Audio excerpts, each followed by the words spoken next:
The Agriculture and Natural Resources Committee will come to order. Clerk, could you call the roll? Mr. Chair, you have a quorum.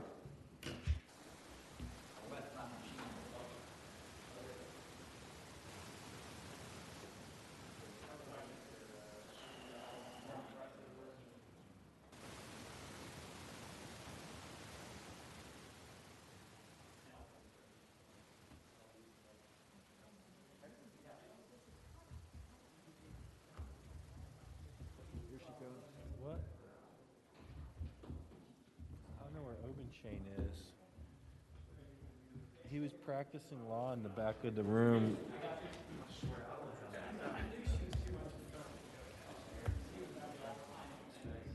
He doesn't seem to mind it at all.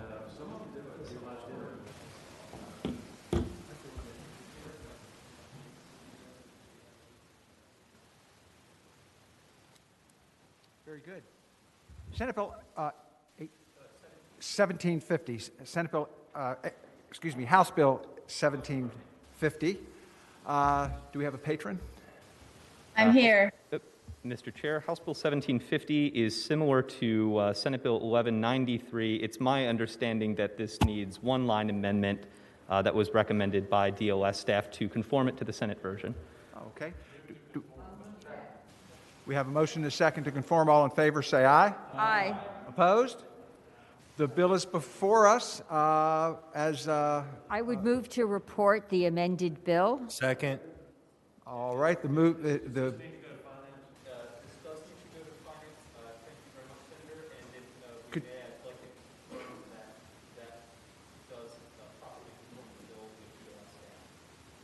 All right, who do we have on from DLS to confirm?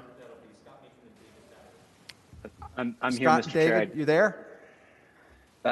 We are here. I couldn't hear what the question was. Pardon me, David. I just wanted to confirm that House Bill 1750 is now properly conformed to Senate Bill 1193 with that line amendment. Yes, Mr. Chair. The one line amendment that's on LIS makes the bill identical to the Senate bill that was passed. It just cuts out the provision about VDACs adopting regulations. Okay, thank you very much, David. Senator Favola, could you amend your motion to report and refer to finance? Yes, I was the seconder, but I'm happy to second a motion that reports the amended bill and refers it to finance. Thank you so much. All right. Without any questions, any comments, Clerk, would you open the rolls? Thank you.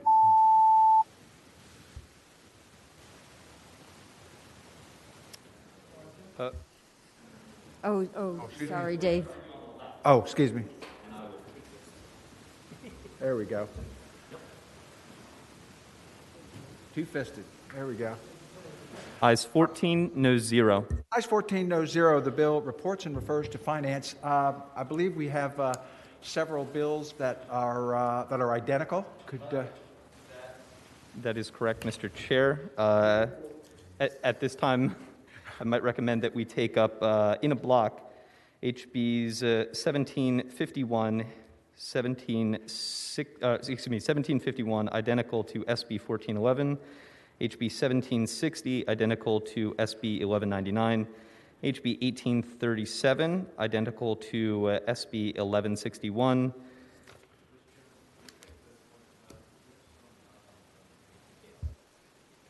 We certainly can do that. Let's take up 1751. Okay, so that is Delegate. I move to report the bill as amended. Finance or no? Finance. Move to report the bill as amended and refer to finance. Okay. Are there any comments, Senator Stewart? Did you want to bring anything up? Okay. With that, no one has any comments or questions. Could you open the roll?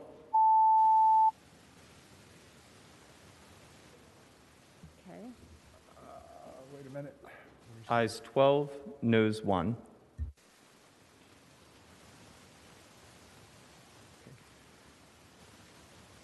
Thank you so much. Our next bill is... Where do you want to go?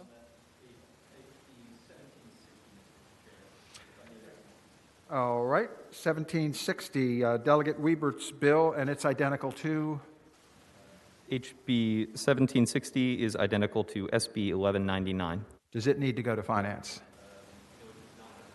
Okay, we have 1760 before us. Are there any questions or comments? No, Mr. Chairman, I move that we amend 1760 to, No, they're already identical. I'm sorry, they're already identical, okay.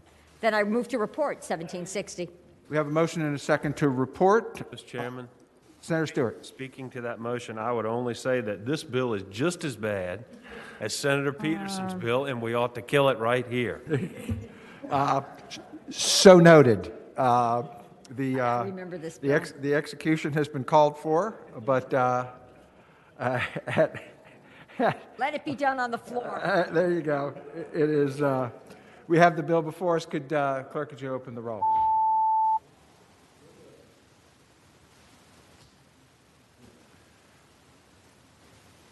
Ayes 11, noes 2. Ayes 11, noes 2. The bill reports. Are there any other identicals? Mr. Chair, yes, there are. Next would be HB 1837, identical to SB 1161. All right, Mr. Chairman, Does that need to go to finance? 1837 does not need to go to finance. I move that we report House Bill 1837. We have a motion and a second to report House Bill 1837. Any questions or comments? Discussion? Mr. Chairman, Senator Stewart. did you conform this? There was a change to this Senate bill that had to do with the governor's appointment. Did we conform it to that, or? Yes. Let's have DLS. David, are you there? I'd like to know before we vote. Yeah, I'm here, Mr. Chair. This version of HB 1837 is identical to the most recent version of SB 1161. As it currently stands now. Mr. Chairman, Dave, Senator Stewart. we made an amendment dealing with the appointment power of the governor. Is that still in there? Because we took the partisanship out of the bill. Has that been put back in? I believe that amendment is still as amended, Mr. Chair, Senator Stewart. All right, thank you. Any other questions or comments on the bill? 1837 is before us. I move that we report HB 1837. We have a motion and a second to report House Bill 1837. Record your votes.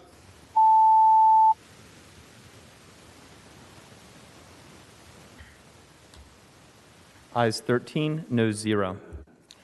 Ayes 13, no 0. The bill reports. Could we suspend for just one moment here while I do a mask repair?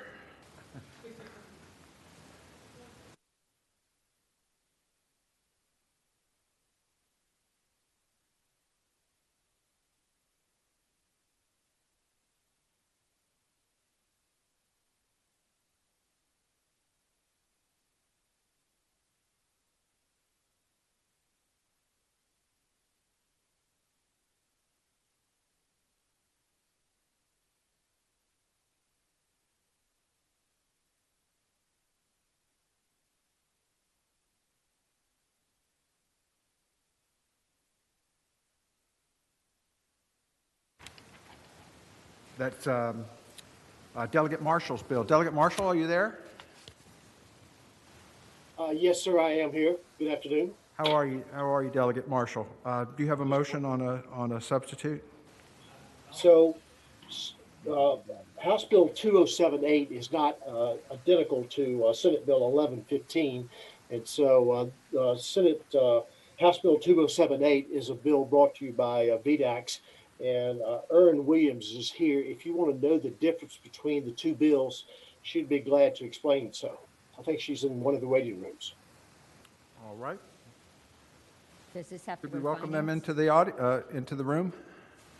Yes, Mr. Chair. Aaron Williams is moving in the room. Whenever you're ready, Aaron, please unmute and go ahead.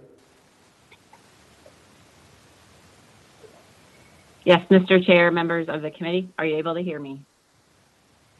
Yes, Aaron, please go ahead. Thank you. Aaron Williams with the Department of Agriculture and Consumer Services. As Delegate Marshall mentioned, House Bill 2078 is a bill that VDAX asked Delegate Marshall to carry. The difference between his House Bill 2078 and Senate Bill 1115 that you all have passed out most recently is a new provision that reflects the U.S. Department of Agriculture's regulation with respect to the production of hemp. We have the regulation was published in mid-January, so we have referenced the negligent violation threshold in that rule. So that's the difference. Other than that, the remaining provisions are the same as what you saw previously. Okay. So do we have I believe we have a substitute then before us? Do we have a motion? Mr. Chairman, that's what I was going to ask Ms. Way. I mean, are we trying to conform, or is the request to have two bills carry on? I'm not really certain. Mr. Chair. Ms. Williams. Mr. Chair, thank you, Mr. Chair. Ideally, you all would pass House Bill 2078 as it is. No amendments are needed. Okay, they do not conflict in any way with the bill that it is in close parity with, but not identical. Mr. Chairman. Go ahead, please, Ms. Williams. Mr. Chairman. Mr. Chair, correct. There's no issue with passing the House Bill 2078 as it is. Senate Bill 1115 has already been amended to conform with this version. Oh, okay, gotcha. Okay. Any other comment or discussion on the bill? Questions for the patron? Move report. I have a motion and a second to report. Any discussion? Okay, record your votes. One moment, please, Mr.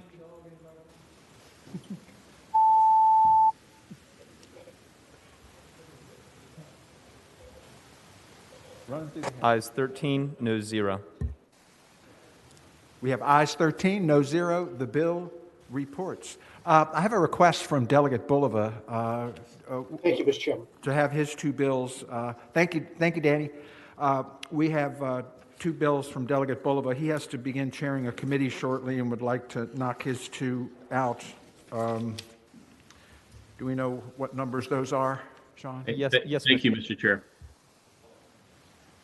Pardon me, Delegate Bulova. That is HB 1982 and HB 1983. Okay. Delegate Bulova, let's take HB 1982. You have the floor. Thank you very much, Mr. Chairman and members of the committee. House Bill 1982 deals with Virginia's nutrient credit trading program. I think, as many of you all know, Virginia has a nationally recognized program, and it was actually one of the very first in the country and has been held out as a model. And it's been held out as a model not just for what the program does, but because it was developed with a lot of buy-in from the environmental community. What this bill does in particular is clean up and oversight in the current program. So right now, if you hold an industrial stormwater general permit, you can use nutrient credits to meet any nutrient reduction requirements. And so general permits are permits that are applicable to an entire class of activity. However, if you have an individual permit, that just means that your permit is tailored to the site. You can't use nutrient credits. And so that's an oversight. There wasn't meant to be a distinction in the code. And what this does is just simply clarify that both types of industrial permits can use nutrient credits. Mr. Chair, this was brought to me by the Virginia Manufacturing Association, but also has the support of the Chesapeake Bay Foundation. I want to thank both parties for working on this and happy to answer any questions. Thank you so much. Any questions for Delegate Bulova? Is there anyone in the room who would like to speak to the bill? Yes, Mr. Chair. Peggy Sanner, please unmute and go ahead. Sanner? Yes, thank you. Sorry for the funny video. I think the bill's in good shape, so. Thank you, Mr. Chairman, members of the committee. I support the bill. That's all I need to say. Okay, thank you so much. Is there anyone else? Yes. Brett Vassy, please unmute and go ahead. Mr. Chairman, Brett Vassy. I want to thank the patron and thank CBF for cooperating on this, and we hope you support the bill. Thank you very much. Thank you, Mr. Vassy. Anyone else? There are no other hands raised at this time. Move to report. We have a motion and a second to report. Record your votes. Ayes 13, no 0. Ayes 13, no 0. The bill reports. Delegate Bulova, you're on a roll. HB Yeah, 1983. What do you got for us there? Thank you, Mr. Chair. And so this bill deals with the state's stream and wetland mitigation program.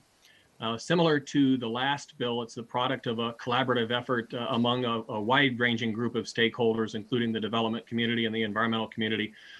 It does have a few more moving parts, and so I just want to briefly describe what the bill does. And so kind of here's what the issue is. Developers are required to mitigate the unavoidable impacts to streams and wetlands. And so when you do have an unavoidable impact, it means oftentimes you have to purchase credits at an offsite mitigation bank. Rightly so, you want to make sure that those impacts are mitigated as close to that development as possible. And as a result, the current code places very strict geographic limitations on where credits can be purchased. And so right now, that's the 8-digit hydrologic unit code, roughly the size of a county or a couple counties put together. However, because of the relatively small geographic size that are in these watersheds, you do have parts of Virginia where demand far outstrips the supply of the stream and wetland mitigation banks. And so what this does is it provides very intense competition for a limited number of credits, and that can push up the costs dramatically and also potentially delay important projects, including housing and transportation. So the question that the stakeholder group tackled was, how do you increase the supply while ensuring that local impacts are minimized? And so that's where this bill comes in, Mr. Chair. What it does is it identifies a primary service area, and so that's essentially what is in the code right now. And nothing changes, but it also identifies a secondary service area. And so this is a larger area that you can look at if you don't have credits that are readily available in your primary service area. And so what it is within the same watershed and in the same or adjacent physiographic province. So if you have a project that is in the coastal James, you could purchase credit in the coastal James or the Piedmont James.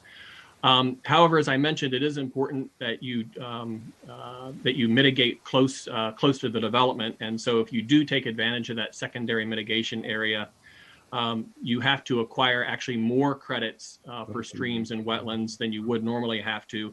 And you also have to meet enhanced tree canopy requirements on the development site itself in order to be able to reduce that pollution. So that's the bill, Mr. Chair. It's been a labor of love for the stakeholders. I think I have emails going back all the way to June and know that there's been at least 5 or 6 meetings among at least 24 stakeholders on this. And so we do have members of the affected community that I'm sure are happy to weigh in with any of the technical issues of the bill. But that's what it does, Mr. Chairman, and really appreciate your consideration. So, Delegate Bulova, all benefits go to the Bay, whether it's from one watershed or the other, as long as it's close by. And actually, it's a better thing when you have to shop outside your neighborhood because the benefits to the Bay are greater. Is that correct? Mr. Chair, I guess what I would say is that the benefits to the Bay can be greater in terms of the mitigation, while also making sure that that local water quality is protected, and that's the intent of the bill. Very good. Any questions for Delegate Bulova before we go to the audience very quickly? Mr. Chairman. Senator Stewart. Thank you, Mr. Chair. I want to commend Delegate Bull on this bill. It's a very important bill. There were a couple different economic development projects in Stafford that essentially got shut down because there were not credits available. Secretary of Natural Resources kindly helped us and others to find solutions, but Delegate Bulova has done a really good job of working through this. I know that he's worked hard on this for a long period of time, and I think he got all the stakeholders in accord with this. I think there's peace in the valley, if I understand it correctly. So that's great, Senator Stewart. Thank you so much. Do we have anybody in favor of the bill who could testify as to the agreement that everybody is in on this bill? Philip Abraham, please go ahead. Yes, Mr. Chairman, members of the committee, Phil Abraham, Representative, Virginia Association for Commercial Real Estate. We worked with as Delegate Bulova said, and I want to start by thanking Delegate Bulova for his hard work on this. We worked with about 25 different stakeholders, the relevant state and federal agencies, all the major environmental groups in the state, the VML and VACO, the bankers, and the development community. We started meeting in August and had about 5 meetings and have reached a good compromise on this. As Delegate Bulova said, to go outside the primary service area, developers are going to have to mitigate more than they would if they stayed in their primary service area, and they're also going to have to provide additional environmental benefits at the site through enhanced tree canopy requirements. So we appreciate your support for this legislation. Thank you. Very good. Thank you. Is there anyone else in the room in favor? If you could just let us know, unless you have something additional to add that hasn't been covered, just give us the name of your group and whether you're in favor. Peggy Sanner, please go ahead. Mr. Chairman, members of the committee, Peggy Stanner, Chesapeake Bay Foundation, we support this bill. And thank you very much, Delegate Bulova, for serving as patron for it. Anna Achilles, please go ahead. Mr. Chairman, Anna Achilles with the James River Association, echoing Ms. Sanner's comments. We support the bill. Thank you. Andrew Clark, please go ahead. Mr. Chairman, Andrew Clark with the Home Builders Association, and echo all the previous comments about a 6-month process, and I think a very good result, and want to thank Delegate Bulova, Chesapeake Bay Foundation, and a lot of different groups for working through this pretty important issue for the development community. So Okay. hope you support the bill. Thank you. Thank you, Andrew. Anyone else? Robert Bohannon, please go ahead. Mr. Chairman, Rob Bohannon, representing the Virginia Economic Developers Association. We support the bill. Thank you, Rob. Nikki Rovner, please go ahead.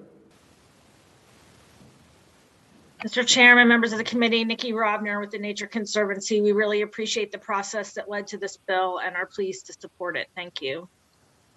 Christopher McDonald, please go ahead. Thank you, Mr. Chairman. Chris McDonald, representing the Virginia Association of Counties. Won't belabor the point. We support the bill and are grateful to the patron and all the other stakeholders for their hard work on this issue. Great, thank you. There are no other speakers at this time. Move to the bill. There do not seem to be any speakers at this time. What's that? There do not seem to be any speakers at this time. Oh, okay, great. Move to report. Bill seems to be got a motion to report. Do we have a second? All right, record your votes. Ayes 13, noes 0. Ayes 13, no 0. The bill reports. Thank you very much, Mr. Chairman and members of the committee. Really appreciate it. All right, very good.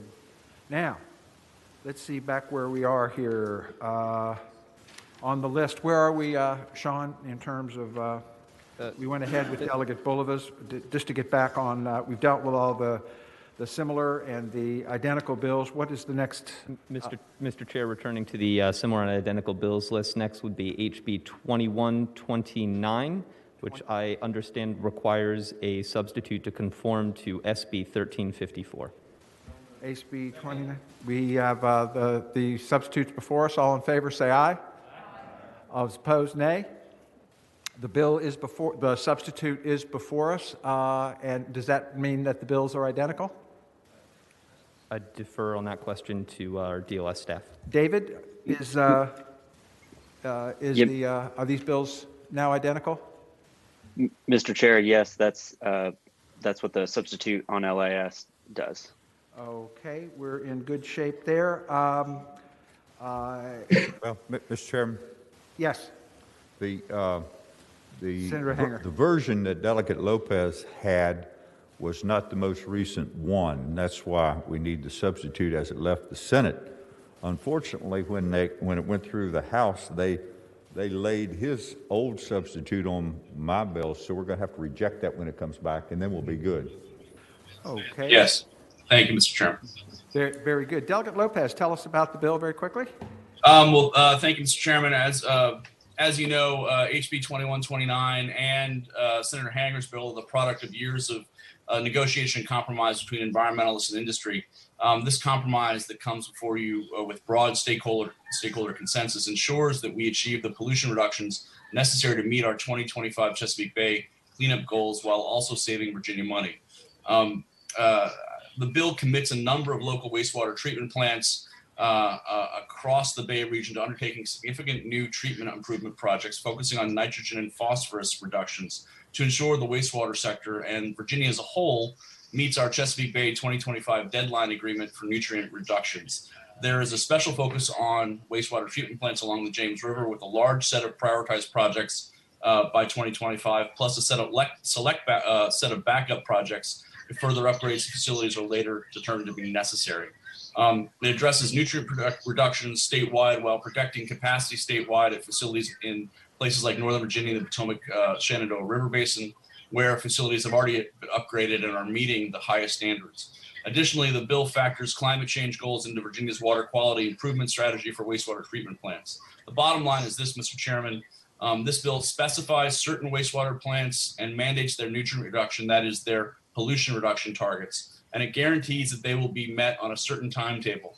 The bill is really all about certainty in pollution reduction, certainty in funding and costs, certainty on dates by which plants upgrades must be completed, and certainty and clarity in meeting our Chesapeake Bay Watershed Implementation Phase 3, WIP 3 2025 obligations that puts us on a great trajectory for the Bay. The bill also provides the most cost-efficient approach for specific pollution reduction targets at specific treatment plants and give those municipalities specific targets for operating their plants. It also does away with the uncertainty of a variable or floating cap for pollution reductions that may change from year to year and is much more difficult for plant operators to manage. Overall, both sides are agreeing to an estimated $800 million package of specified treatment plant projects over a 5-year period that will be paid for the same way all such projects have been funded over the past nearly 25 years through the Water Quality Improvement Fund, state local cost share. Importantly, the bill, by agreeing to specific targets, saves some $173 million for the State Water Quality Improvement Fund in localities relative to previously proposed upgrade approaches and methodologies. I'm happy to report, Mr. Chairman, that the bill enjoys the support of VML and VACO, the Chesapeake Bay Foundation, the Virginia Association of Municipal Wastewater Agencies, the James River Foundation, and the Governor's Administration. So with that in mind, with the knowledge that we are very close to achieving something that I think is fairly significant with both industry and environmental community support, I hope you'll vote to report HB 2129. Move to report. Thank you, Delegate Lopez. Is there anyone who Delegate Lopez didn't mention who was in support of the bill that needs to say anything? I think the bill's in good shape. No hands are raised at this time, Mr. Chair. Anybody opposed to the bill? It does not look like it. Move. All to right, report. we have a motion on the bill, and it has to go to finance. We have a motion to report and refer to finance. If you open the rolls.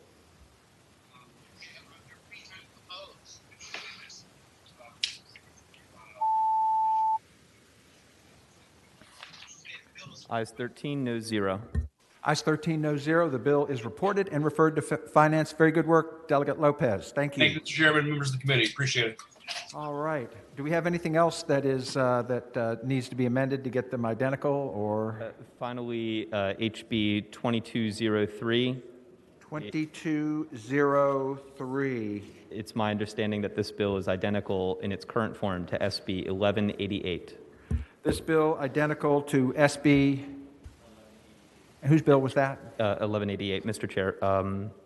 One moment, please. Mr. Chairman, that's my bill. Oh, Senator Hasmi, very good. May I speak to that just briefly? You may. Mr. Chairman, you might remember that on SB 1188, Senator Normand offered a floor amendment, and that bill passed out of the Senate with the Senator Normand amendment. It went to the House. The House has conformed SB 1188 to their HB 2203, which means that the Normand amendment is no longer part of the Senate bill. Oh, okay, thank you. Is Madam Speaker on the?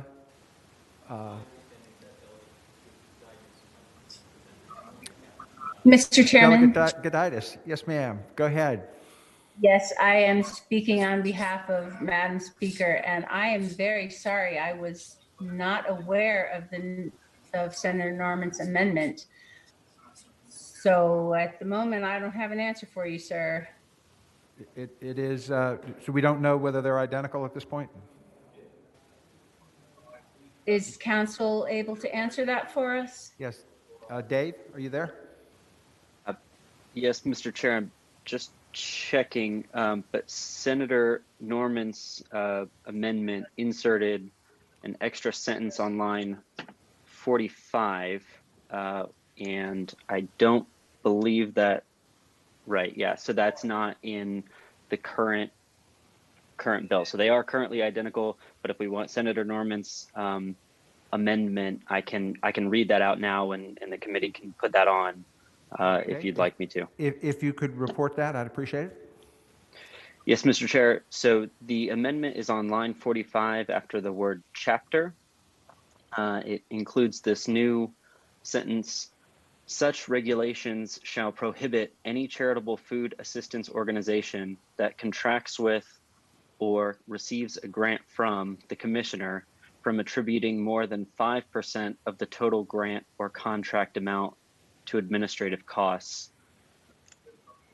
And that is and that would be the change that we would be adopting into a substitute here, or an amendment here today?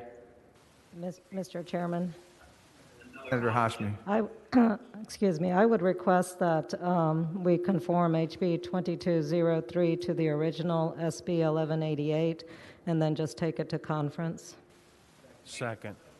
Okay. We're amending the bill to take it into your bill, which is Senate Bill SB 1188. SB 1188. We have a motion and a second on that. All in favor say aye. All opposed? Okay. Do we have, let me just make sure, is there anyone else in the room on this? Pat Calvert, please go ahead. Mr. Chair, Pat Calvert, Virginia Conservation Network. We are in support of the legislation. Thank you.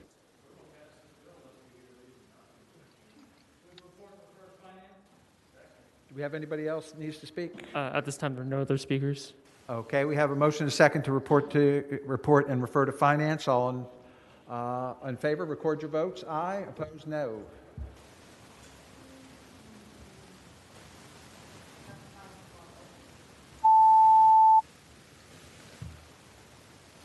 Ayes 13, noes 0. Ayes 13, noes 0. Are there any other bills in need of being, thank you, Delegate Gazidis.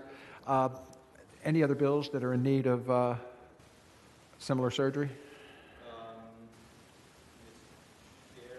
One more bill is on the docket today that is similar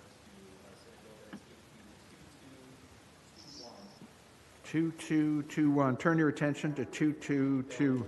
Delegate Hayes's bill, which I believe is a companion bill to SB 1373, that was Senator McClellan's environmental permits bill. Okay, and what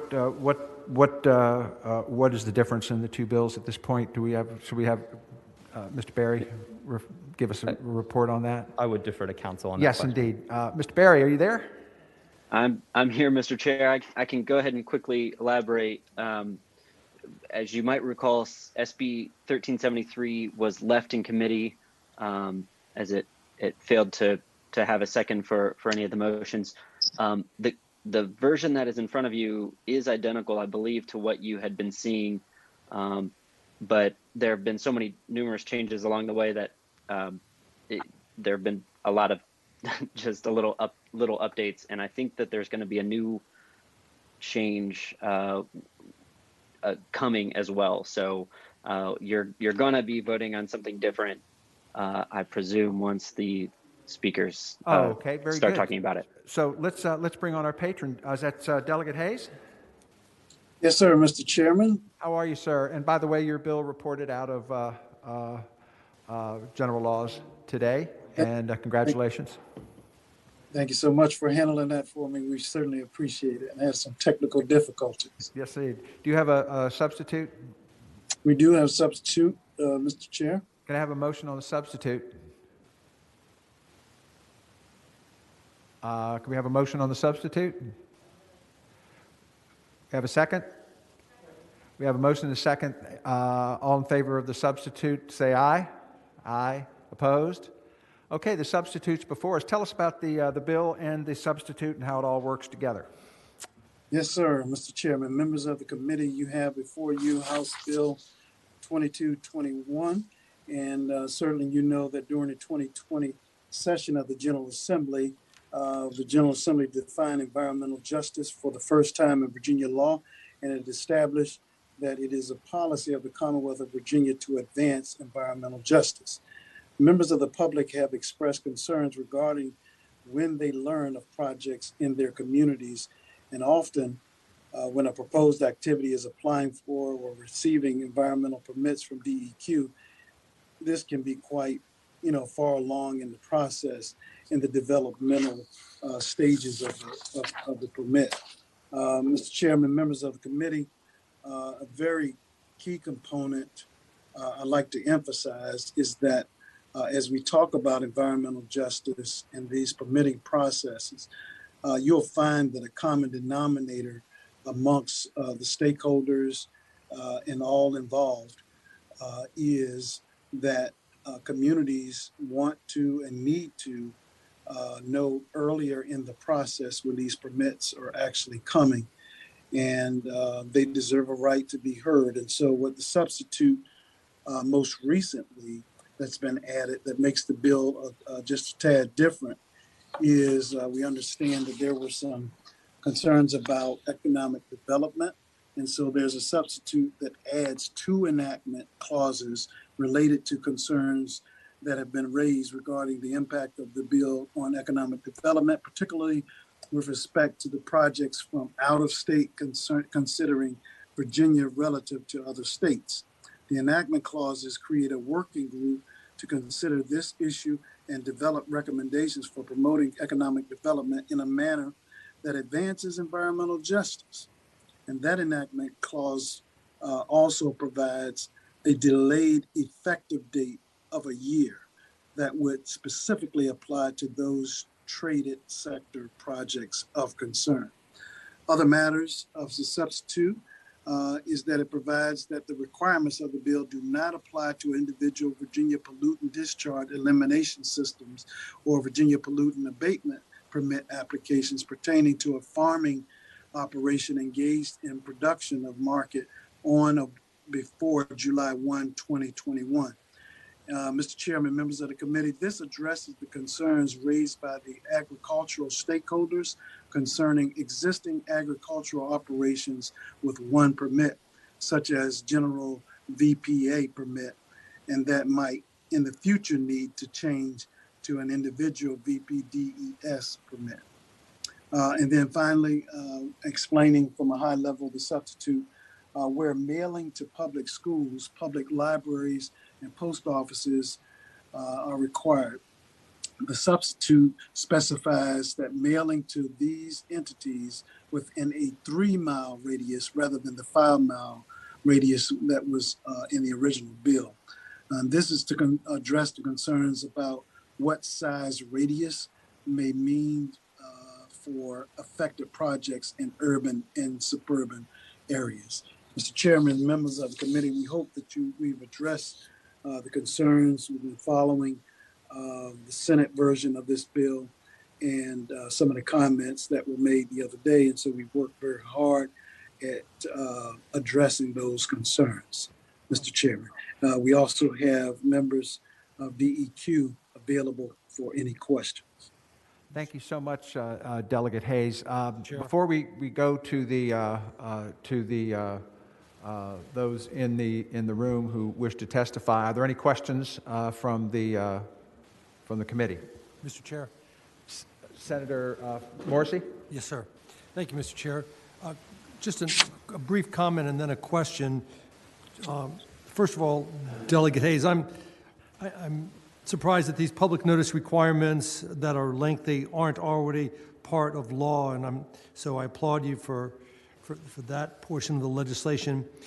One of the things that this bill does, and here's my question, is it removes an exemption from public notice that was previously or heretofore granted certain governmental entities. Can you give me an example of why those governmental entities were given a notice exemption? What was, I can't imagine the policy behind that, but perhaps you can educate me. Mr. Chairman, Senator Morrissey, I would defer to DEQ All right. personnel that are here to answer any available questions. Oh, okay. Could we have someone from DEQ who could respond to Senator Morrissey's comments?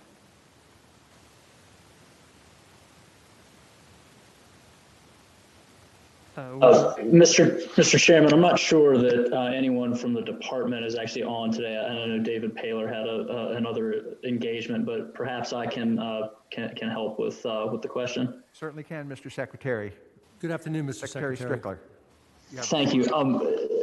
Senator Marcy, appreciate the question. Would you mind, I do see David Paler on here, so No. can you just refer us to the line number you're talking about I'm trying quickly? to find it right now in the line, but the in the summary provision, it described that the bill removed an exemption that a governmental entity or a public authority had that exempted them from the notice requirement.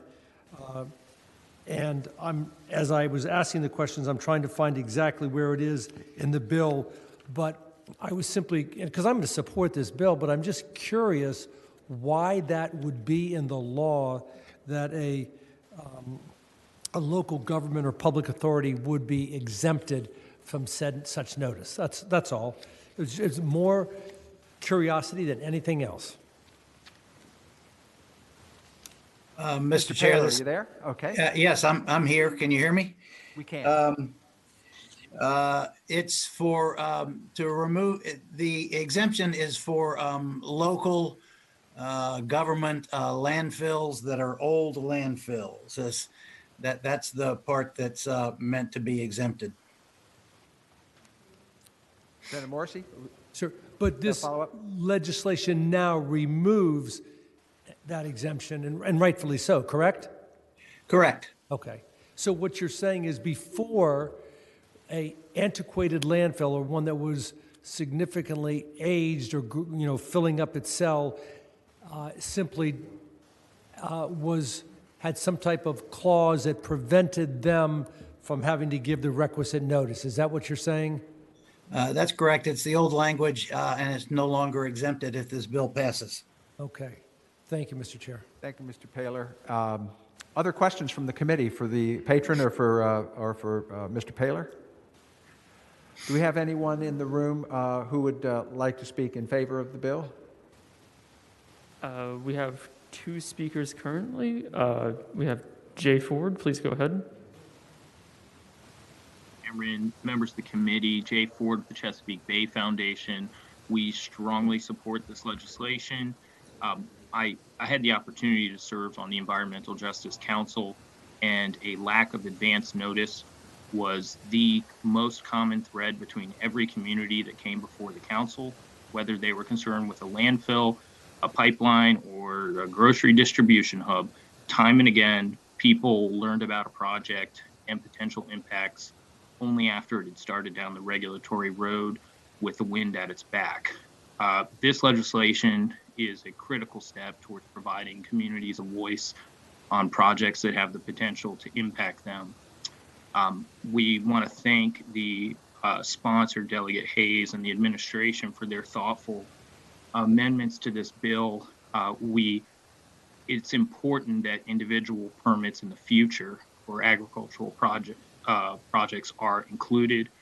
Those instances when DEQ determines a permit is necessary to be protective of the resource are precisely the instances when environmental justice protections are warranted. So thank you very much for that thoughtful amendment. We hope the committee will support this legislation with protections for all Virginia communities. And thank you again. Thank you, Mr. Ford. There's someone else who would like to speak in favor? Kyle Shreve, please unmute and go ahead. Mr. Chairman, I'm actually speaking in opposition. I will hold until we get. Anyone else in favor? We just had one join. Martha, whenever you're ready, please go ahead. Mr. Chairman, I'm also speaking in opposition. Okay. Okay. Mr. Chairman, Matt Strickler, just quickly on behalf of the administration, I just wanted to jump in support of the bill. You and I have talked about this. I've spoken with a number of members on the committee about the concerns related to economic development projects.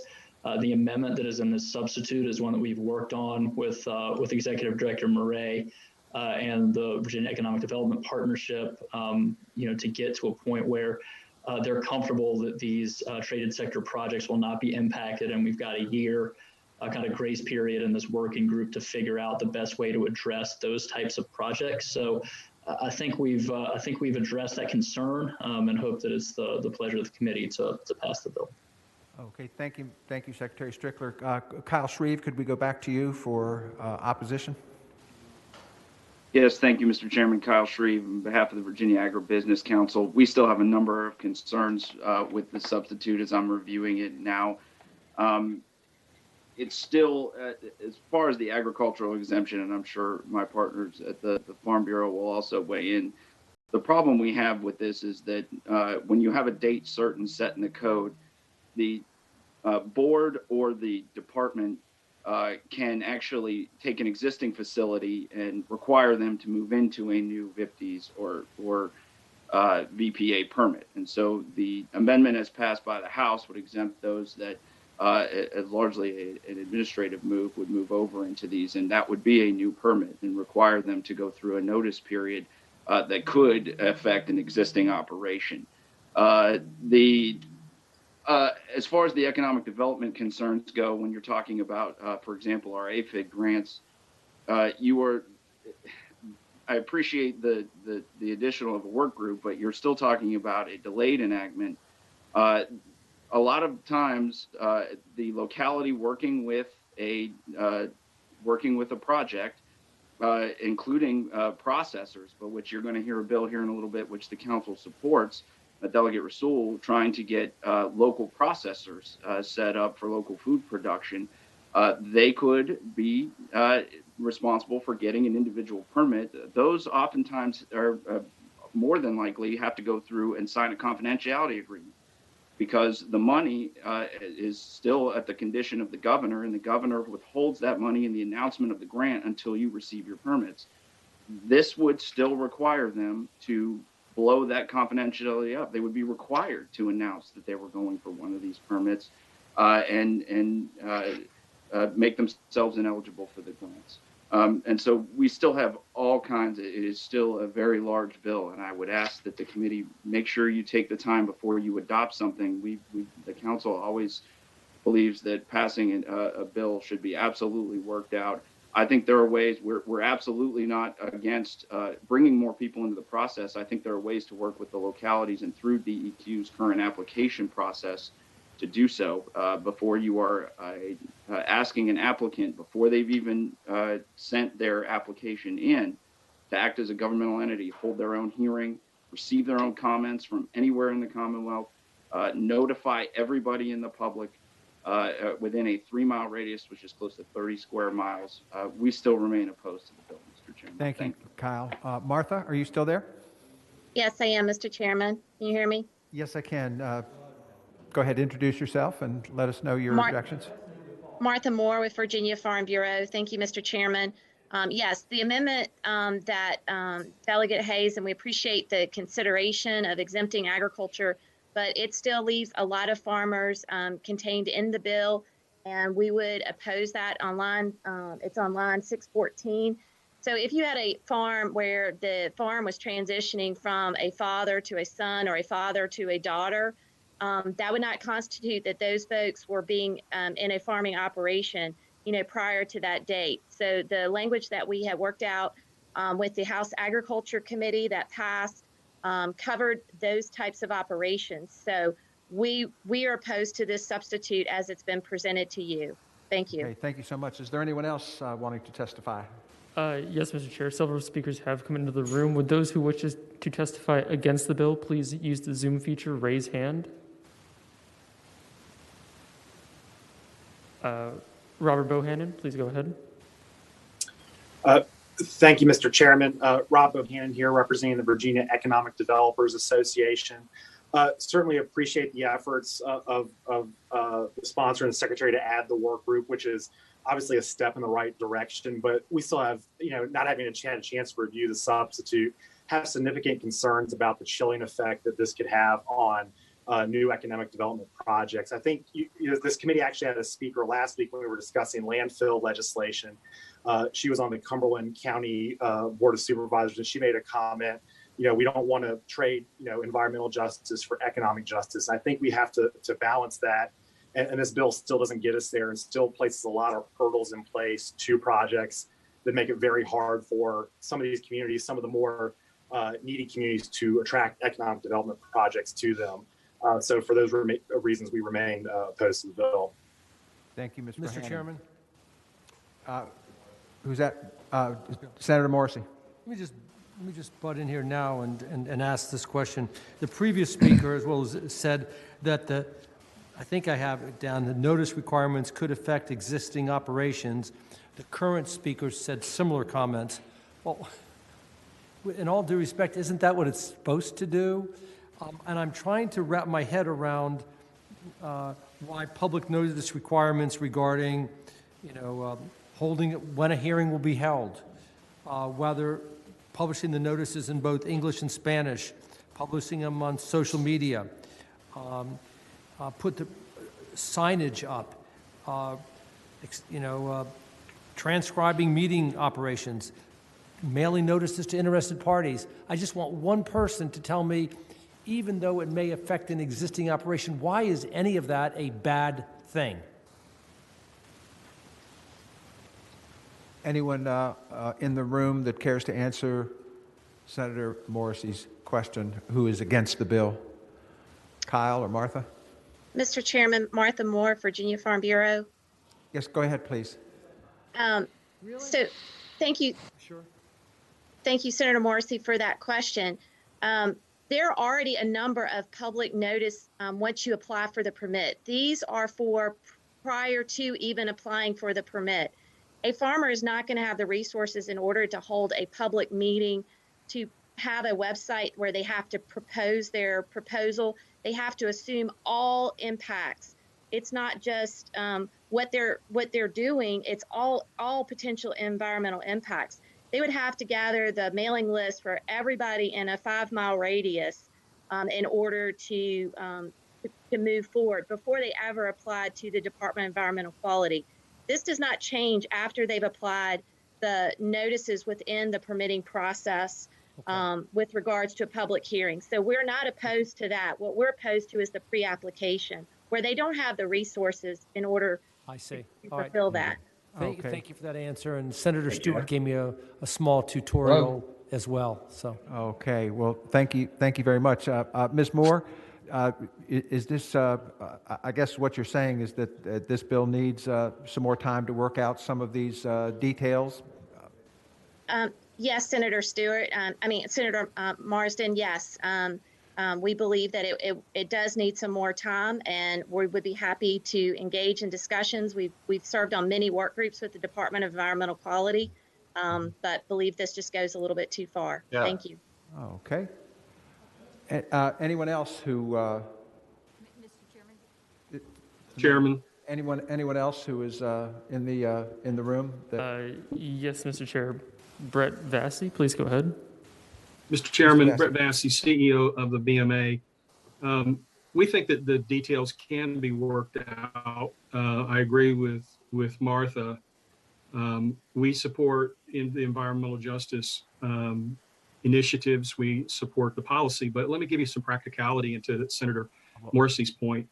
There are currently 9 permits that either require a pre-application meeting or contemporary meeting with the actual permit. So I want to correct that there's no prior notice anywhere in permitting. That actually is just not accurate. There are 9 standing permits that do that. And the permitted industry was never asked, how can you reform the existing permits to incorporate EJ considerations? We want to be really clear. No one's opposed to that. It's the 75-day pre-application sort of veto process to proceed to a permit that's been overlaid. And there's a difference between a meeting and a hearing. this bill dictates a very specific type of activity where you have to do all the notice, you have to actually hold a meeting. There are lots of risks with public meetings. Many of you have been to these meetings where it can get dangerous, quite frankly, because of the heat and the passion around these issues. And this is all going to be borne by a private business that may not be sophisticated in knowing how to do any of this. I agree with Martha on that as well. So this is imposing a public hearing process on private businesses in order to just start the permit process. We think that that's a DEQ responsibility, number one. And to give you the size and scope of the notifying homeowners and property owners around these facilities, that's not the problem. A 3-mile radius in Hampton or Newport News or Richmond, that could be 25,000 people. You think about how you would notify 25,000 people and whether or not you would choose to do that in Virginia or you just go to North Carolina or South Carolina to not be bothered. So there is an economic consequence there. And then the final thing, Mr. Chairman, I think that is important for us. I'm not sure if this version incorporated the exemption for minor sources, but it made no sense in the earlier versions to have minor sources. And I don't know if that was removed, having just seen this bill. And then one last point I want to make, Mr. Chairman, is this bill continues to perpetuate this definition of fence line community and making it synonymous with EJ community, and it's not. What we would like to see in some final bill is a recognition that fence line community is targeting industrial businesses, and that's okay, but there should be a recognition that those businesses did not choose to have any of the zoning that they have to operate. That's a local government responsibility. So imposing some sort of restriction as if these businesses chose their zoning and they're doing something nefarious, I think is unfair, because we have to operate in M1 zone or heavy industry zone facility properties, and that is local government. And if they rezone homeowners that is non-conforming uses next to our property, that's a local government responsibility. That's not the fault of business. And so there are lots of pieces of this that need to be addressed. We would continue to like to work on it. We ask you to carry it forward through this working group. Thank you, Mr. Chairman. We had someone from... Mr. Chairman, they made a compelling argument. I've been converted. Okay. Yeah. Thank you, Senator Moore. We have, I believe, 4 other folks who are against the bill. If you could just tell us who you are and that you oppose. Edward Mullen, please go ahead. Yes, Mr. Chairman, members of the committee, Edward Mullen representing the Virginia Chamber of Commerce, and associate ourselves with some of the prior comments, and we do continue to have concerns with the bill. Thank you. Thank you, Edward. Next. Hobie Bauhan, please go ahead. Good afternoon, Mr. Chairman. Hobie Bowen, Virginia Poultry Federation. I wasn't even going to speak on it because I thought that the farm exemption that was adopted in the House kind of took care of our concerns. But as Martha Moore and Kyle Shreve said, having that date in there, that date certain, is very problematic. So we'd really like to see the exemption that was adopted by the House in whatever the final bill is. Thank you. Okay, thank you, Hobie. And we have 2 more that just state your organization and your opposition. Katie Hellebush. Hello, yes, Katie Hellebush representing the Virginia Forestry Association, and we also are opposed, and I'll just align my remarks with those you previously heard from Ms. Moore and Mr. Shreve. Thank you very much. Thank you, Katie. And last? Andrew Clark. Mr. Chairman, Andrew Clark with the Home Builders Association of Virginia, and would also echo the remarks of previous speakers. I think a lot of the discussion on the bill is focused on industrial projects and landfills, but there's a pretty significant impact for larger master plan residential communities and mixed use communities, and we oppose the bill. Thank you. Thank you, Mr. Clark. Okay, that takes care of testimony. We operate on a motion in this committee. Does anyone have a motion at this time? Well, thank you very much, Delegate Hayes. This was a similar outcome when the bill was on this side. I hope we can work these things out in the off season, and I think all of us are certainly in favor of social justice, but we just want to make it work for everybody. But I thank you very much for bringing the bill and trying to make it better and improve it. I think that will make the off-season work earlier to make the off-season work easier as the bill goes forward for presentation next year. So thank you all very much. Thank you all for testifying. And now, thank you, Mr. Chairman, members of the committee. Thank you, Delegate Hayes. And now we turn it back to our regular host, Jack Peterson. All right. It's kind of like when Jay Leno used to stand in for Johnny Carson. Okay. All right. Let me get my. All right. And which bill are we on next, Mr. Clerk? Mr. Chair, at this time, if you proceed in docket order, we could take up HB 1804 as described. All right. Let me put my eyes on that. HB 1804. Delegate Orrock. Bobby, you out there? Yes, sir, Mr. Chairman. Thank you very much for the chance to be before you all this afternoon. Yes, sir. Yes, sir. Proceed with 1804. Yeah, Mr. Chairman, members of the committee, it's very straightforward. It's a Section 1 bill. We all know what a jewel our state park system is, but we also know the challenges they have in their annual funding request. And this is just simply empowering them to sit around and try and figure out potential funding streams that would be sustainable and present those recommendations to the appropriate House and Senate Money Committee individuals. It's very straightforward. I welcome any questions from the committee, but that's the measure. Okay. Any questions for Delegate Orrock? Question, Mr. Chairman? Senator Favola. You're looking for a dedicated source of funding, and I'm just wondering if this probably has to go to finance, only because, well, there's no immediate impact, which is, the clerk is telling me there's no immediate impact, which is true. Right. But I would think the idea of coming up with a dedicated source of revenue would be something that ultimately the finance people should be involved in the conversation, I guess. And if I may respond to Mr. Chairman. Yeah. Yeah, my response would be therein is the purpose of the measure for the department to come up with suggestions to go to the Money Committee individuals. Obviously, they would have to consider whether those are viable funding streams or not. So nothing is embodied in this measure as it relates to policy, but requesting the department to looking at potentially how they can modify their current operating system where there might be suggestions for a funding stream. So I wouldn't think at this juncture the measure would need to go to Senate Finance. Rather, the department would look at it, and then any recommendations would go to House Approps and Senate Finance. Okay. Good report. Well, hold on one second. Do we have any witnesses? We do, Mr. Chair. Zachary Sheldon, please go ahead. Go ahead, witness. Thank you, Mr. Chair, members of the committee. Zachary Sheldon with the Nature Conservancy. I'd like to thank the patron for bringing this bill forward. Dedicated funding for state parks is a great idea. We think it's something worth looking into. And just also want to put out that there's a broader conversation we'd love to have on dedicated funding for a larger range of land conservation and other natural resource issues that I'd be happy to talk about in the off season. Thanks. Are the Dolphins going to draft a quarterback? I don't want to, definitely not first round, but we need to. Fitzpatrick isn't going to be with us next year, so. Okay, all right, just asking. Any other questions, any other witnesses that want to speak? Pat Calvert, please go ahead. Pat, go ahead, please.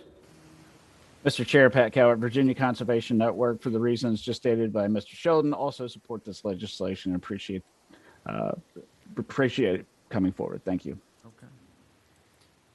All right, we got a motion to report a second, and I just want to say very briefly, last fall, I wanted to have a retreat for members of both the Senate and the House Ag committees, and one of the things I wanted to talk about actually was a dedicated source of funding both for open spaces and for state parks.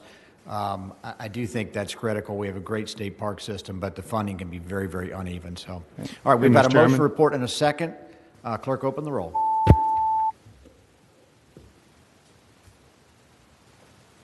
Ayes 15, noes 0. Okay. Bill reports 15-0. Thank you, Mr. Chairman, and I would say Jim Dillard is quite happy with that action as well. Thank you. He is my constituent. Okay. Next bill, Mr. Clerk, what do we have? Mr. Chair, at this time, continuing in ascending order, HB 1819, that's Delegate Cole. Okay, House Bill 1819, Delegate Cole, you there? Thank you, Mr. Chair. Can you hear me? Yes, sir. Oh, hey, Josh. All right. Thank you, Okay, Mr. yeah. Chair. Okay. Yeah, I got two Delegate Coles. Okay. Yes, yes. HB 1819 is a Scenic River bill to designate the Rappahannock River in Caroline, King George, Westmoreland, Essex, and Richmond counties as a part of the Rappahannock State Scenic River. All of these localities have now passed resolutions requesting that their respective portions of the Rappahannock River be made a part of the Scenic River designation. And adding the 79-mile stretch covers will further the future conservation of the river's historic usage and ecosystems for future use and enjoyment. And I would hope it'd be the pleasure of the committee to pass this bill. All right, thank you, Delegate Cole. Any questions for Delegate Cole? Mr. Chairman? Chairman, Yes, sir. as you will notice, I co-sponsored this bill. At least I signed on with Delegate Cole. It's a very fine bill, and I would move to report the thing because nobody opposes it. Okay. All right. Did we have a Senate cognate? We did, didn't we? No, we did not. Okay. All right. Well, you're more alert than Stewart is then. Okay. What are you talking about? All right. We have a motion to report the bill and a second. Clerk, open the roll.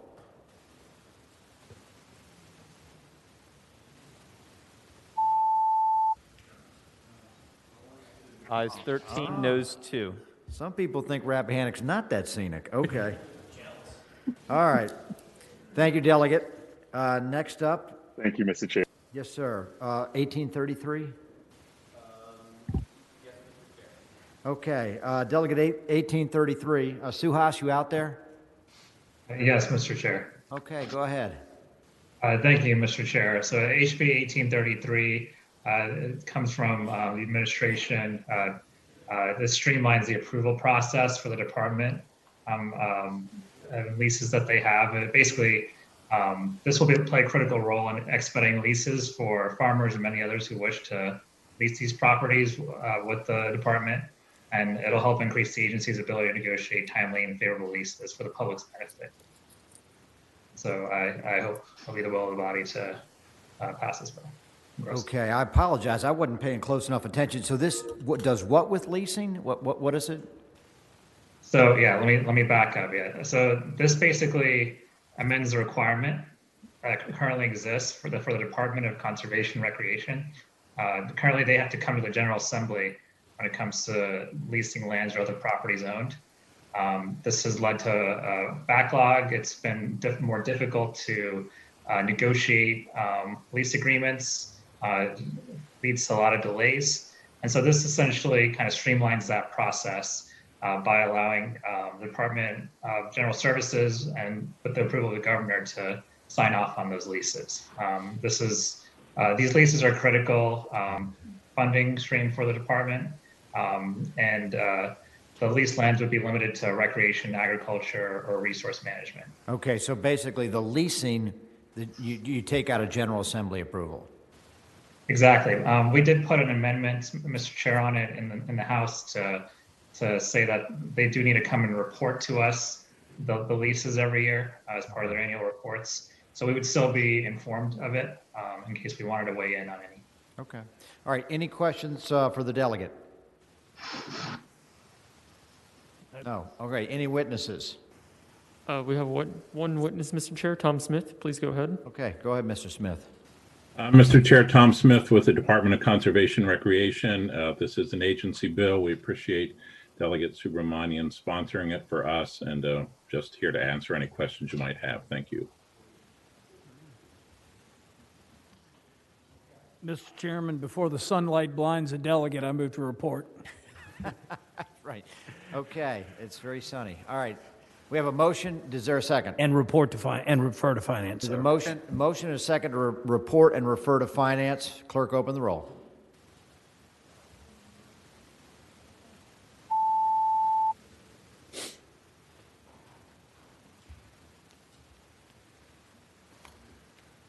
Ayes 15, no 0.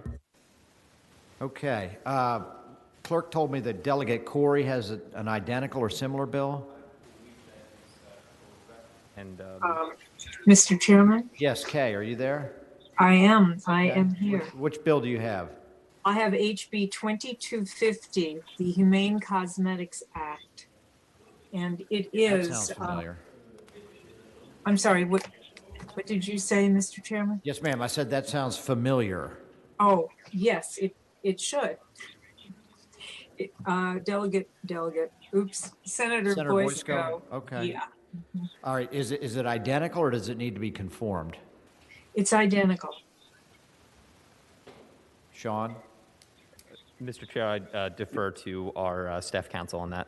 Okay, Mr. Dave? Chair, it is identical at the moment. It is identical. All right, so that's an identical. Can I get a motion on it? I move to report. Second. Okay, I have a motion and a second to report this bill. Everyone remember how you voted on Boysko's bill. Open the roll, please. There you go. Ayes 10, noes 5. Thank you, Delegate. Your report, 10 to Thank 5. you, Mr. Chairman. Okay, moving on, I've got House Bill 1836, Delegate Plum. I'm here, Mr. Chairman. Okay, Ken. What you House got? Bill 1836, Mr. Chairman and members of the committee, I'm bringing on behalf of the administration. It codifies some of the changes that the administration has made in the organization of the Secretariat of Natural Resources. It moves the Museum of Natural History, for example, over to the Secretary of Education, which is where all the other museums are. It codifies the fact that the Secretary of Natural Resources serves as the Chief Resilience Officer. And it also recognizes that with the responsibility for the Department of Historic Resources, that increasing the agency and the Secretariat's involved in broader issues than just natural resources. And so the administration is proposing that the Secretariat be renamed to be the Secretary of Natural and Cultural Resources. That's the bill. The Secretary is here and be happy to answer questions if you have them. All right, Secretary Strickler, you out there? Yes, sir, Mr. Chairman. I'm here. Thanks for recognizing me. Thank you, Delegate Plum, for agreeing to move this bill forward. While it certainly isn't going to change how we go about our work, House Bill 1836 is important to acknowledge and solidify two very important functions of the Office of Natural Resources. First, the addition of cultural resources to the job title acknowledges the important work that the Department of Historic Resources plays within the Secretariat, not just on historic preservation itself, but on historic justice interpretation, education, tribal relations, and more kind of current issues that are or more indicative of our ongoing and building culture versus just history. And second, formally recognizing the Secretary in Code as the Commonwealth's Chief Resilience Officer will allow for continuity of operations on important climate adaptation and protection work in future administrations. Currently, that's something that is in Governor Northam's Executive Order 24, but this will provide continuity for the Virginia Coastal Master Plan and other efforts. That's all I got. Happy to answer any questions and certainly appreciate the committee's support. Well, I'll simply say you guys will be gone next year, but we'll still be here. And I'm not sure if I like changing an agency name in the last year of a governor's administration, but anyways, I'll take comments from the...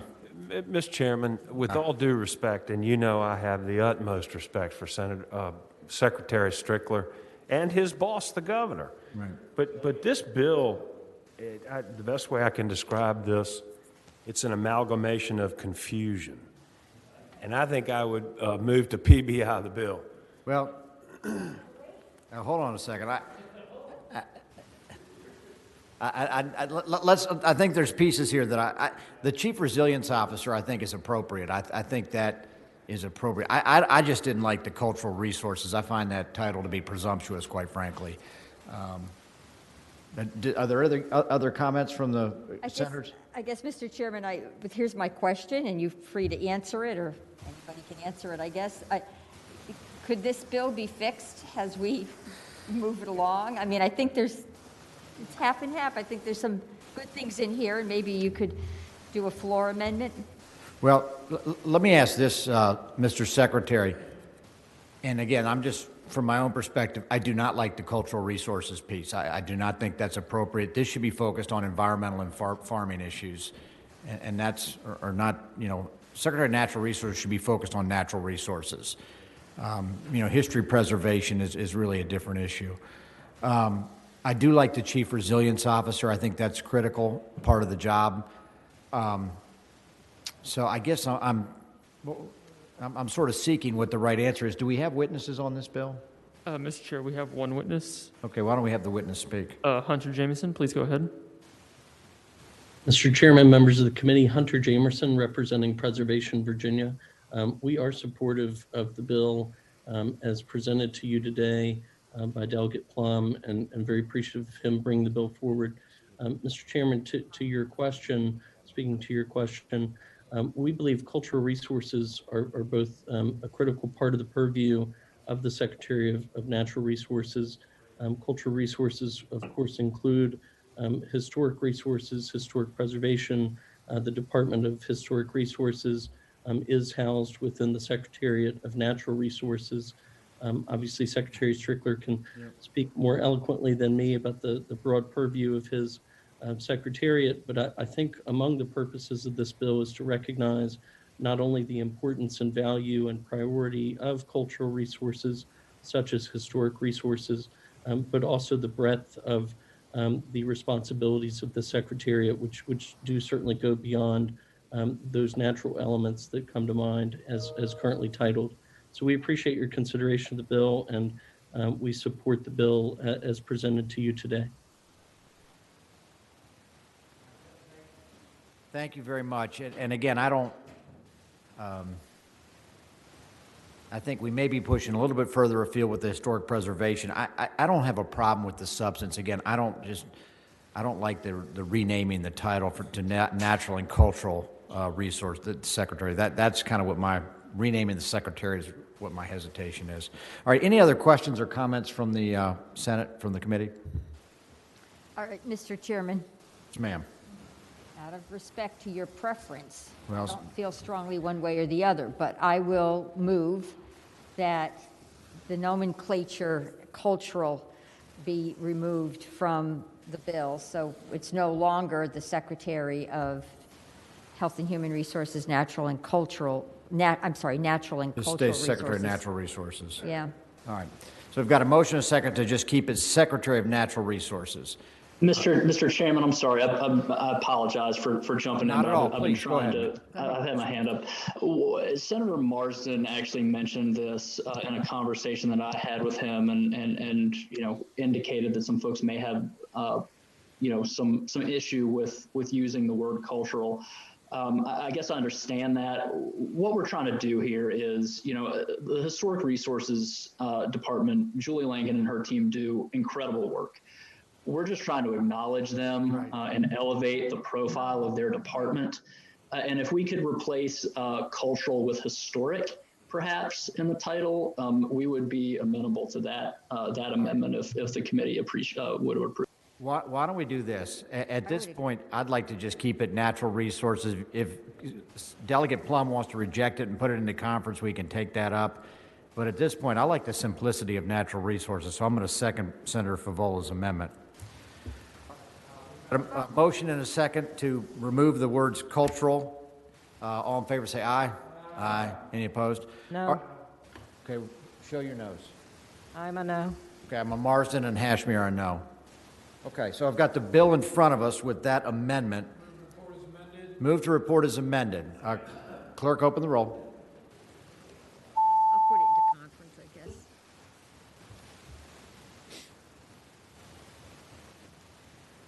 Ayes 13, noes 2. Ayes 13, noes 2. Thank you, Delegate Plum. Thank you, Mr. Chairman, members of the committee. Yes, sir. Okay, I next have, did we already do 1837? Okay, okay. House Bill 1855. Why do I not have that? Senator, I am here. Yes, Delegate Sullivan, tell us about House Bill 1855. Thank you, Mr. Chairman.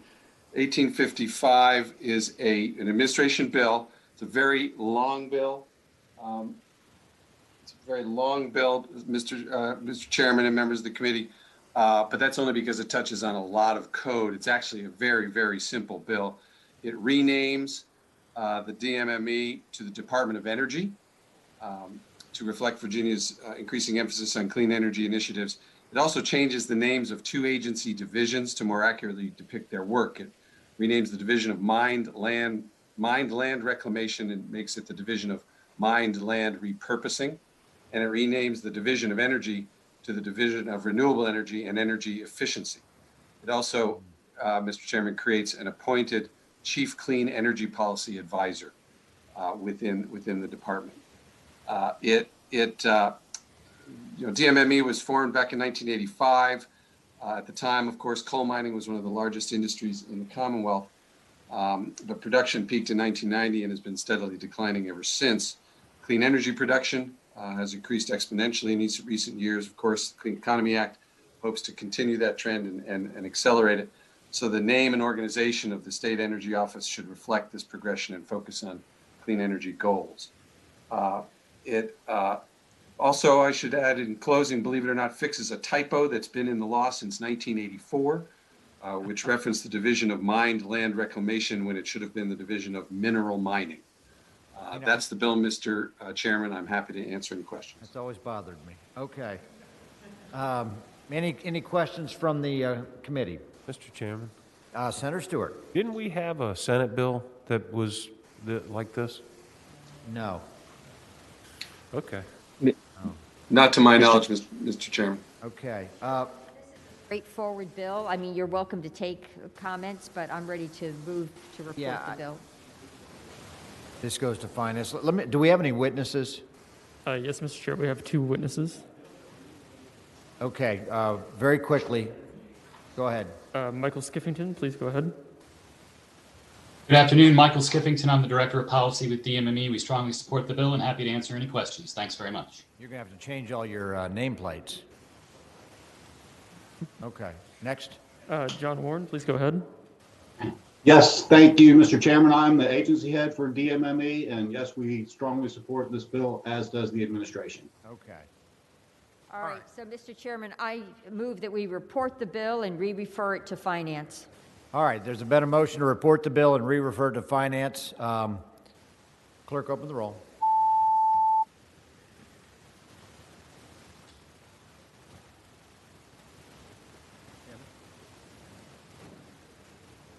Ayes 15, noes 0. Ayes 15. I think that the lesson is if you shorten an agency title, that's more popular. So there you go. Thank you, Mr. Chairman and members of the committee. Okay, that was 1855. Next, I have 1902, Delegate Carr. Betsy, you out there? Unmute myself. Unmute Yes, myself. ma'am. We can hear you. Thank you, Mr. Chairman. HB 1902 is a reenactment of HB 533, which passed the General Assembly during the 2020 session. It would prohibit the dispensing by a food vendor of prepared food to a customer in a single-use expanded polystyrene food service container beginning in 2025. That's in 4 years. Polystyrene foam, what most of us call styrofoam, is the most frequently observed plastic litter in byways and in our ocean and waterways. It never fully degrades. Rather, it bioaccumulates up the food chain, affecting the fish, oyster, and crabs that may consume them and humans who eat seafood. Personally, recycling is a practice very important to me. For instance, I save my plastic bags and recycle them in the big recycle container every time I go to the grocery store for a curbside pickup. However, it is often impossible to recycle polystyrene. While we certainly need more advanced recycling options, we also need to simply reduce the amount of waste that we create. Styrofoam is made of styrene, a hazardous substance linked to various types of cancer.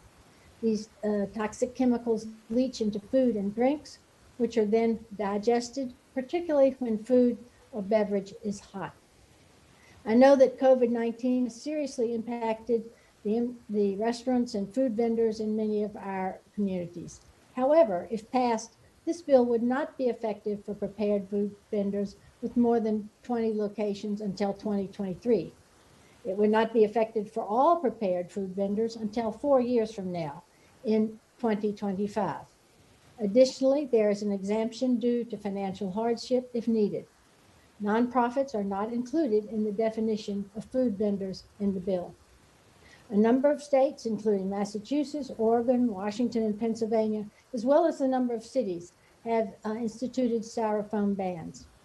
There are a number of compostable materials that can be substituted for styrofoam. For example, DC made available a list of over 4 pages long enumerating suppliers for their restaurants when they initiated the ban. Some of those products cost an average of only 1 penny more than styrofoam products.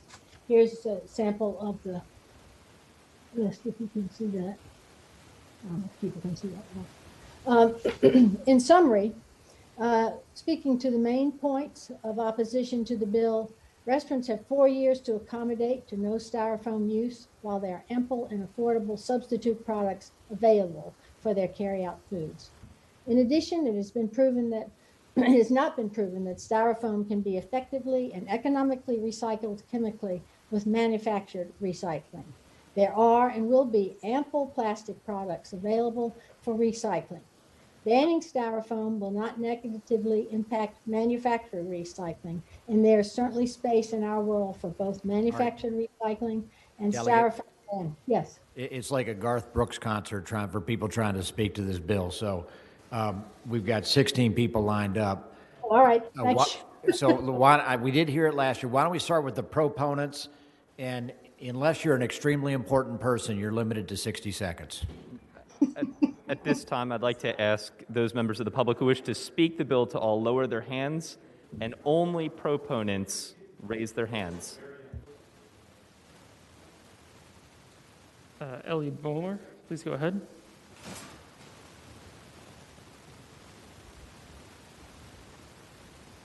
Sorry. Thank you, Mr. Chairman and members of the committee. I'm Mellie Bamer. I'm the State Director of Environment Virginia, and we strongly support this bill.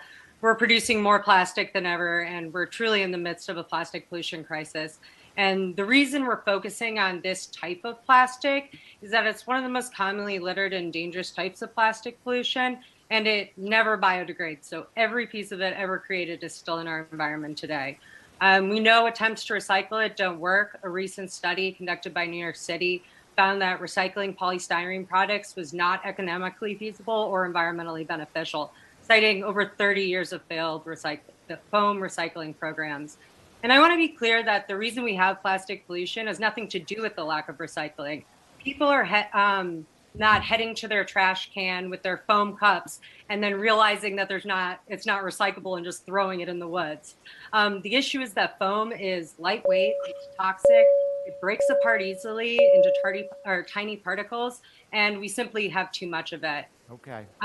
I think it's also important to highlight that it can be replaced easily with sustainable products and for only a fraction of the price more. Okay. There are a lot of We got you. We got it. Thank you, Ellie. All right, next witness. Please keep it to a minute. Jim Depp, please go ahead.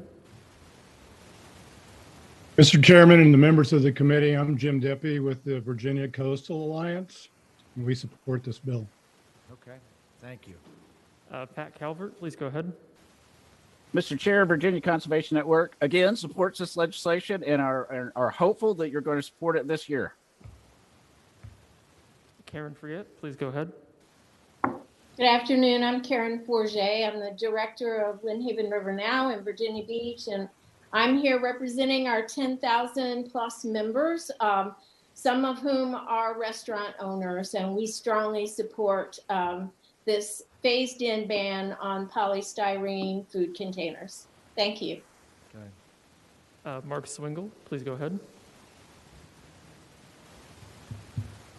Chairman and committee members, my name is Mark Swingle. I'm the Chief of Research and Conservation with the Virginia Aquarium, and we strongly support this bill. Thank you, Mark. Stephen Carter Lovejoy, please go ahead. My name is Stephen Carter Lovejoy. I'm a volunteer with the Virginia Sierra Club, and we strongly support this bill. Thank you. Thank you, Stephen. Faith Harris, please go ahead.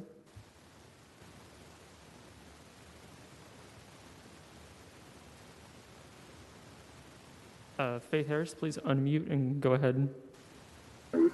Sorry, I'm Faith Harris, interim co-director for Virginia Interfaith Power and Light, and we are a faith-based organization, and faith houses of worship are probably the second largest consumer of styrofoam products, and we really support this bill and hope that you will vote in favor of it today.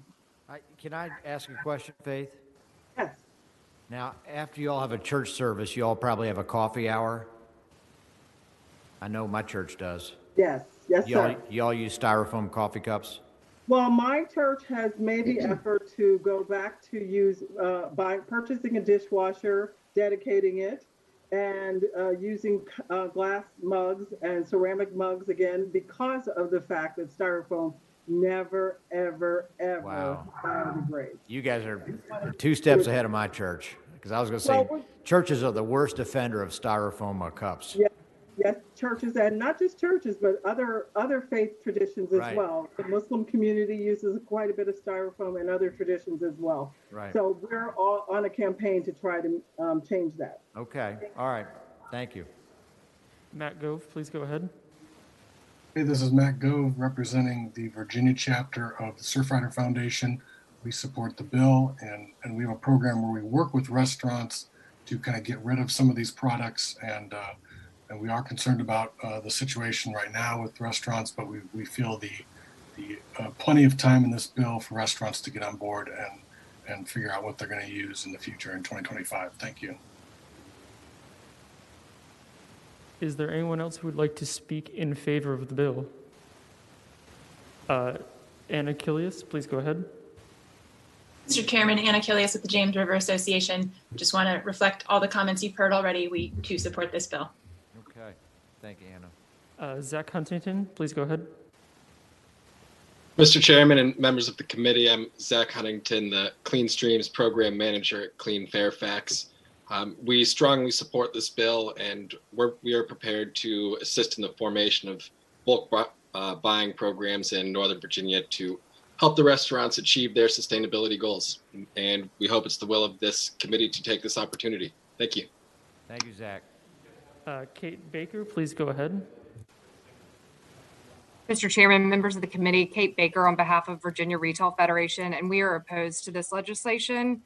We have concerns that our restaurant members who are already struggling so much due to the COVID-19 pandemic will be incurring additional costs. I know it's out further, but those costs are going to impact these restaurants that have been struggling so much, and we don't know where they will be economically in the next couple of years.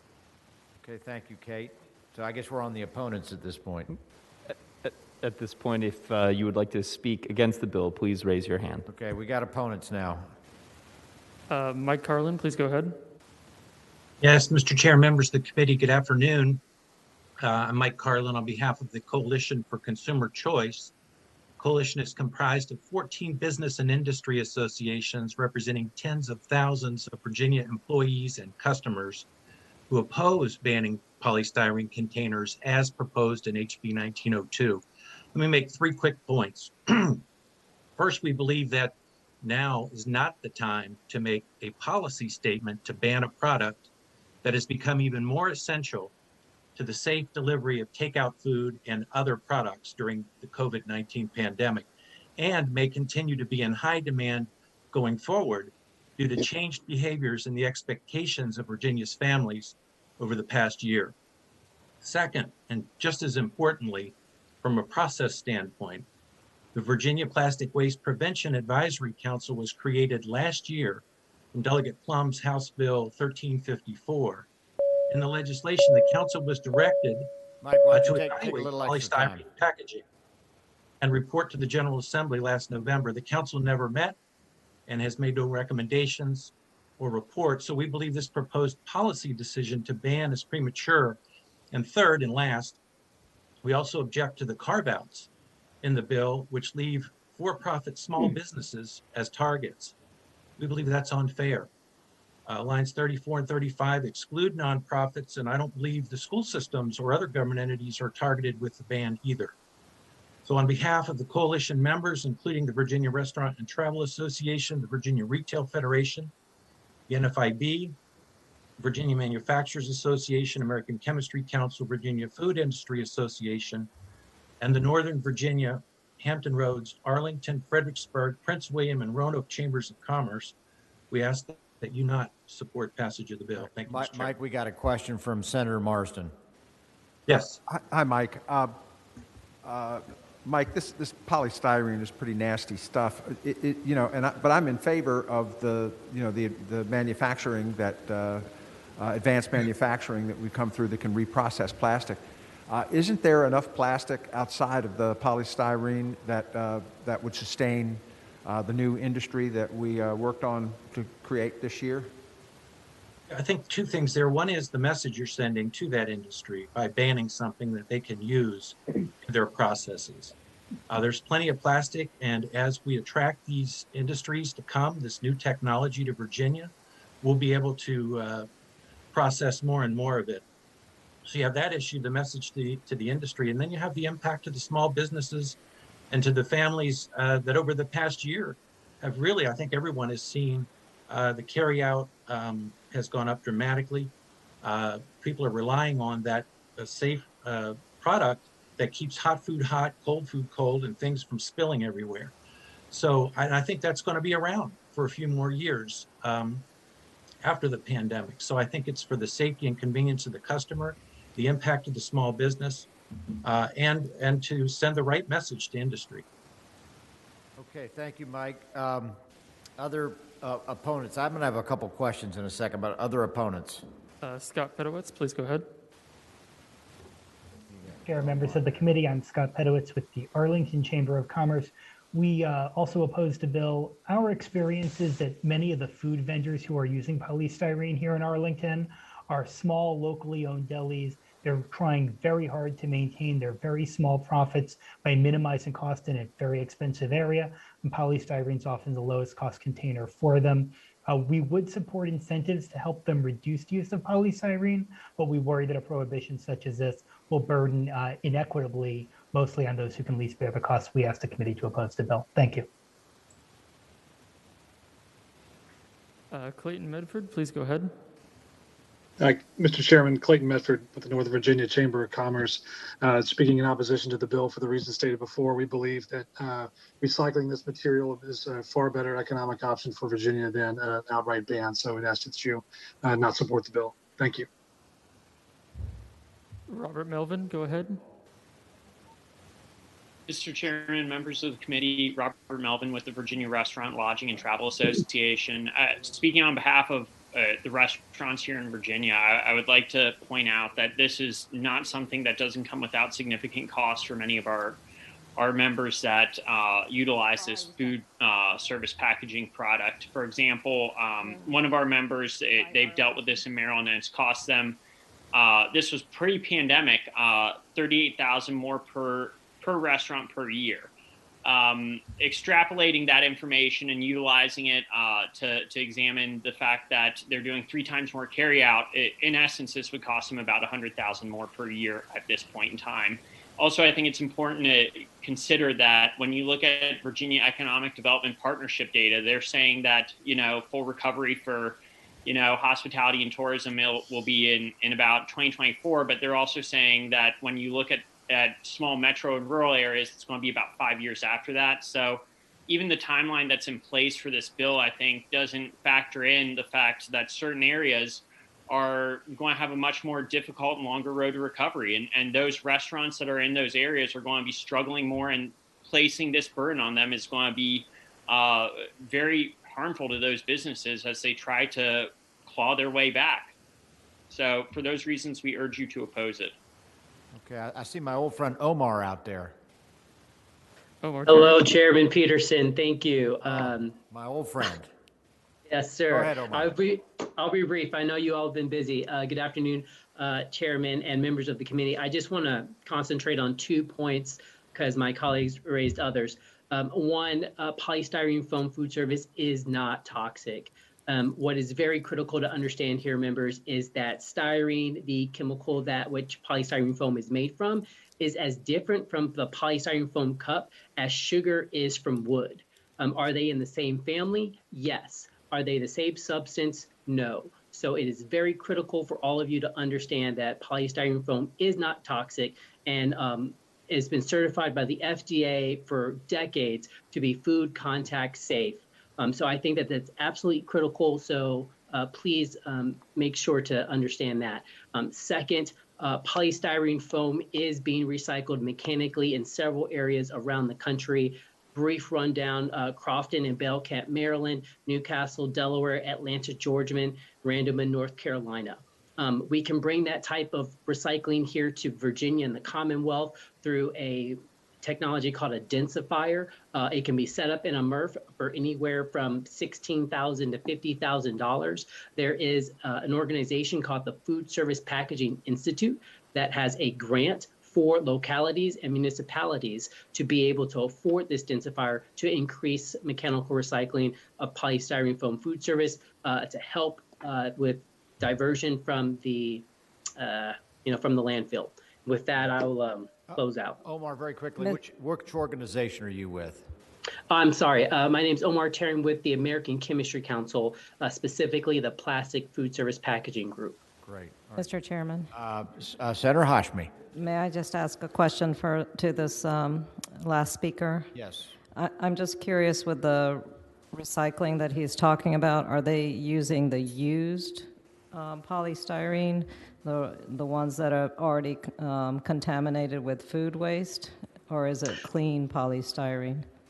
No, excellent question, ma'am. So the localities that I referenced are taking polystyrene foam food service specifically. So that would be your polystyrene foam clamshell that has General Tso's chicken sauce in it after you're done. Okay. After post-consumer, is that what you're saying? Yes, ma'am, post-consumer. Thank you. Okay. Senator Favola. Maybe you can answer this question, or an expert can. On line 121, it says that thank you. On line 121, it says the provisions, it strikes out this sentence that says the provisions of this act shall satisfy the reenactment. And it gives the chapter for the 2020 acts of the General Assembly. When would this take effect? I'm wondering if can you please respond to that? Mr. Chairman? Omar, or is this for Delegate Carr or for Omar? Is this for the Chemistry Council representative? Yes, I guess it is. Okay. To my understanding, I believe that this bill would take effect in 2025, if my understanding of the language is correct. Well, for small businesses, for others, 2023 for the chains, correct? Yes, I believe so. Yeah, it'll start 2023 for the chains, 2025 for the small businesses. Right. Our concern with those dates is whenever you establish some type of time frame, you're already initiating a ban preeminently, because you're changing the marketplace and you're choosing winners and losers. So we are against bans. We are against choosing winners and losers, regardless of how many years out it is. And while there are alternatives in the marketplace, everyone does have a price point, and the marketplace is the place to choose that price point.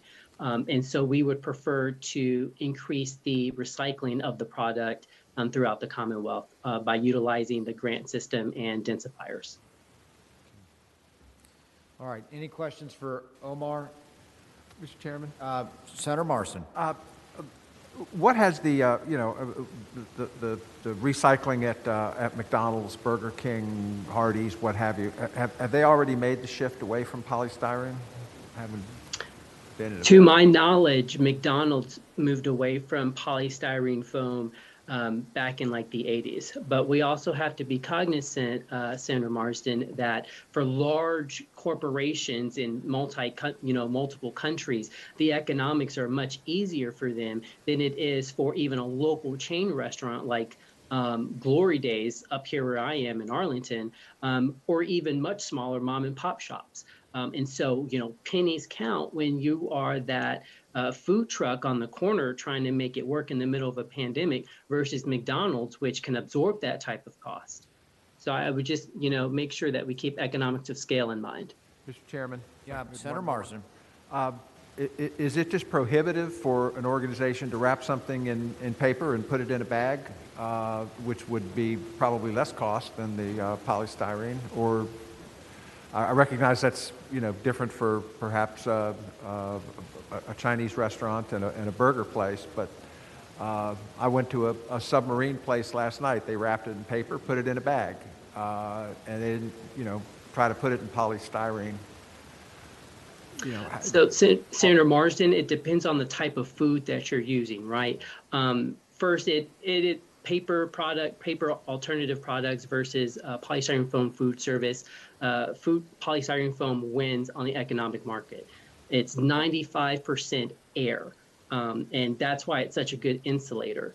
So really, when people ask to do more with less, it's a 95% air product, and so paper being heavier requires more energy and water to produce, so that paper packaging is actually going to cost more.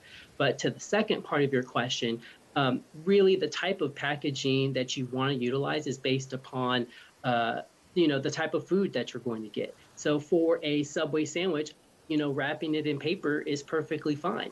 But if you're going to go get a hot product or a really cold product, you definitely want to utilize polystyrene foam food service because it is a much better insulator. It makes sure not to leak anything onto your clothes when you're traveling back and forth.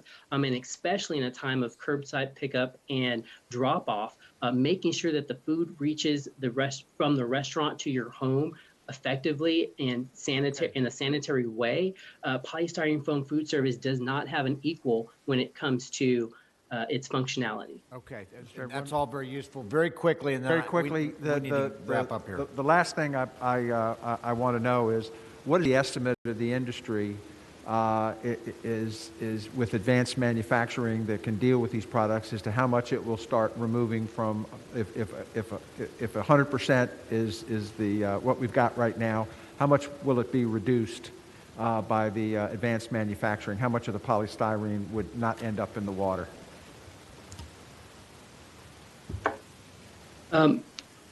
I don't know if we actually have figures on that yet, Senator Marsden. What I can tell you is that the industry has made a commitment that all of our packaging will be recyclable, reusable, or recoverable by 2030, and that we will move to a fully circular economy and make sure that all of our packaging, that 100% of packaging, is recycled, is recoverable, and is reusable by 2040.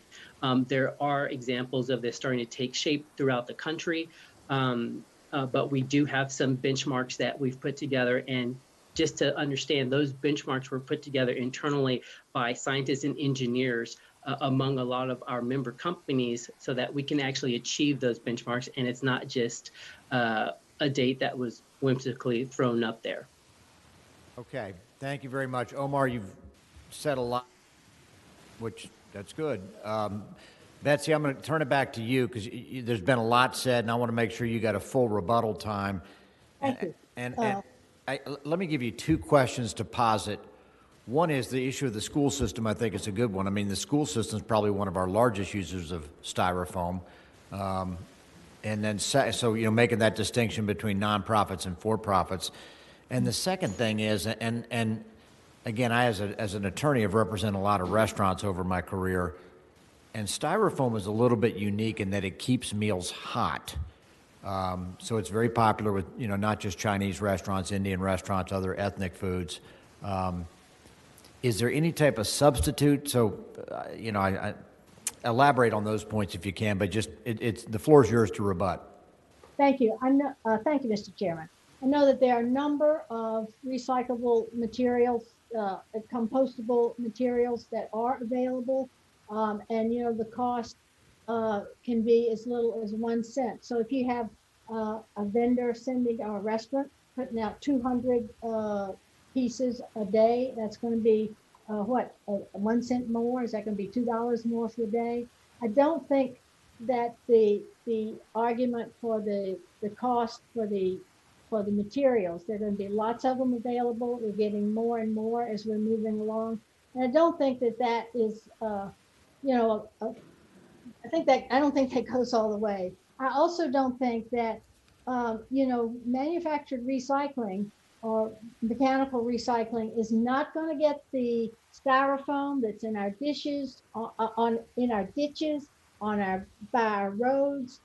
Driving down the road, you see all the styrofoam. That's not going to having manufactured recycling is not going to stop that. And it is the issue is to stop the production of the styrofoam. There, and somebody was talking about the amount. There were two cities in California, two beach cities that put in a styrofoam ban, and they had more than 72% less styrofoam on their beaches just from that styrofoam ban. I also think that, you know, again, it's 4 years out. We've got time for people to adjust to this, to accommodate to the new materials. And I really think that this is something, styrofoam is the one plastic that we can attend to and focus on. There's plenty of other materials that can be recycled, plastic materials that can be recycled. And I hope we will work on that and allow styrofoam to be banned. Okay, thank you, Betsy. All right. Mr. Chairman? Yes, Senator Mason. Thank you, Mr. Chairman. So, you know, I've resisted this bill because of the restaurant implications in the past, but you don't have to be pulling shopping carts out of a creek. Any of us has ever done anything to clean up creeks or areas. This stuff is a nightmare. I do like the extended, you know, the timeline that's been pushed out. But Mr. Chairman, I'll also note that almost every person that spoke in favor of this about a week ago spoke against the recycling of plastic. Right. So, you know, I would ask them to think about both sides of the matter. Because even if we do this, it's still going to be out there, it's still going to be a nightmare, and we need to address the gentleman from the Chemical Council's ability to recycle and to do something good with this. So I'd ask them to think that part of it through, but I appreciate the patron pushing this off almost, 29, 30 months for chains, and then to 2025 to give the runway that I think we need to try to eliminate this, and hopefully it allows our restaurants to get beyond the disastrous year or so that they've had recently and move more towards getting rid of this mess. So thank you, Mr. Chairman. Thank you, Senator Mason. Mr. Chairman. Senator Hashmi. I'd love to associate my comments with Senator Mason, and I move to report the bill. Okay, we've got a motion and a second to report the bill. All right, clerk, open the roll.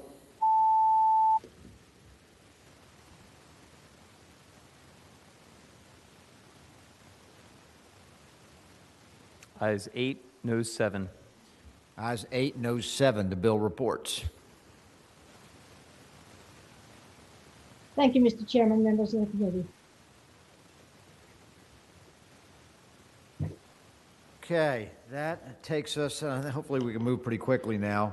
House Bill 1928, Delegate Aird. La Charisse, you there? Yes, I am. Mr. Chairman, can you hear me? Yes, ma'am, we can hear you. Great. Mr. Chairman, I'm before you again in House Bill 1928. This legislation is being brought at the request of the Department of Historic Resource Management. And ultimately, what we're going to do is allow for individuals who have largely been disenfranchised in low-income communities and that don't oftentimes have some of the funding that's necessary or staff time to go through the process of requesting an easement through the Board of Historic Resources to have greater flexibility. Mr. Chair and members of the committee, the legislation, again, it just authorizes the board to hold easements on historically significant properties that are not listed on the Virginia Landmarks Register or identified as battlefields by the National Park Service, but have been determined to meet the criteria as being eligible for listing on the Virginia Landmark Register. This will allow for expanded access to DHR's easement program and encourage greater and broader inclusivity of the properties, such as things like historic cemeteries, sites specific to former slave and freedmen built communities, and many others. And so I hope it will be the pleasure of the committee to support the bill, and I'm happy to answer any questions. Okay, do we have any opposition to this bill? All right, we got a motion and a second to report the bill. Mr. Chair, do you mind if I interject? I think there was supposed to be an amendment. I apologize to Delegate Aird if I'm mistaken in that. What's the amendment? Well, Mr. Chair, I believe the amendment would be on line 78 after the word significance to insert the phrase as determined by the department. But no, that's not necessary. That came in a couple weeks ago, and I haven't heard from Delegate Aird since then about whether that was definitely or not. I think it looks. She's shaking her head no, so I think it looks okay. My apologies. As is. Yep, I think it looks okay. Yep. Mr. Chairman? Yes, sir. Stuart in the back. Yes, Senator Stewart. Just curious, maybe somebody can address my question. I don't know the answer. I noted that DCR, Department of Conservation and Recreation, we changed the ability of them to acquire or lease, took the General Assembly out, but it still required DGS and the governor to concur.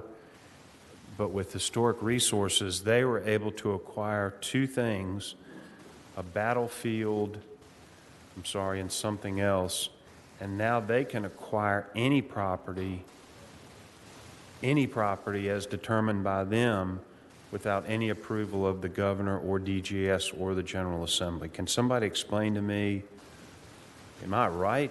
I mean, why would we want to do that? Is that for DCR or for this bill? No, that's DCR had restrictions, but now historic resources can essentially acquire anything without the concurrence of the governor or DGS or the General Assembly. As I read the bill. Well, all right, can someone walk us through the process? Let's say DHR wants to buy a historic property. Maybe it's somebody's birthplace or a cemetery. Whose approval do they need? Anybody's approval? Obviously, they're going to need money, so they're going to have to get money from somewhere. What's the process? I'd be happy to address that, Chairman Peterson. Please go ahead. Yes, I'm Julie Langen, Director of the Department of Historic Resources. And as Delegate Aird said, HB 1928 is an agency bill. Presently, there are two categories of properties that can participate in DHR's preservation easement program. Those are properties that are formally listed on the Virginia Landmarks Register, or battlefields which have been identified through the National Park Service studies. The reason we initiated this bill is for the purpose of proposing just one simple change, and that's that properties that have been formally evaluated by the department and found to meet the register criteria can be protected by a preservation easement. Right now, we have enabling legislation that does not require that we receive DGS or governor consent before accepting the donation of an easement. So this bill would not change that at all. What it does is make properties that have been determined eligible for the Virginia Landmarks Register, then eligible for the easement program. And that is to remove a financial impediment that is preventing some property owners from protecting their properties. There actually is a cost associated with getting a property listed on the Virginia Landmarks Register. And so HB 1928 simply seeks to provide equitable access to our easement program. I'd be happy to answer any questions. All right, any questions for Ms. Langen? Senator Obenchain. And if you'd excuse my lack of familiarity with this, but I see on line 41, well, no, I'm sorry, it's on line 77, current law says that you can acquire by purchase or gift battlefield and designated landmarks. Now we're adding other properties of significance, which, is one issue, but we're striking purchase or gift. Could you all use the power of eminent domain? No, I don't Acquire these believe that we properties? could. Why not? No, this is a program where easements are voluntarily donated to the department. It's usually through a grant condition. For example, a Civil War battlefield receiving state or federal grant funding has as a condition of the grant that the property be protected by an easement held by the Board of Historic Resources. Right. We otherwise do not acquire ownership in property, only fee simple interest when donors actually donate the easement to us. Yeah.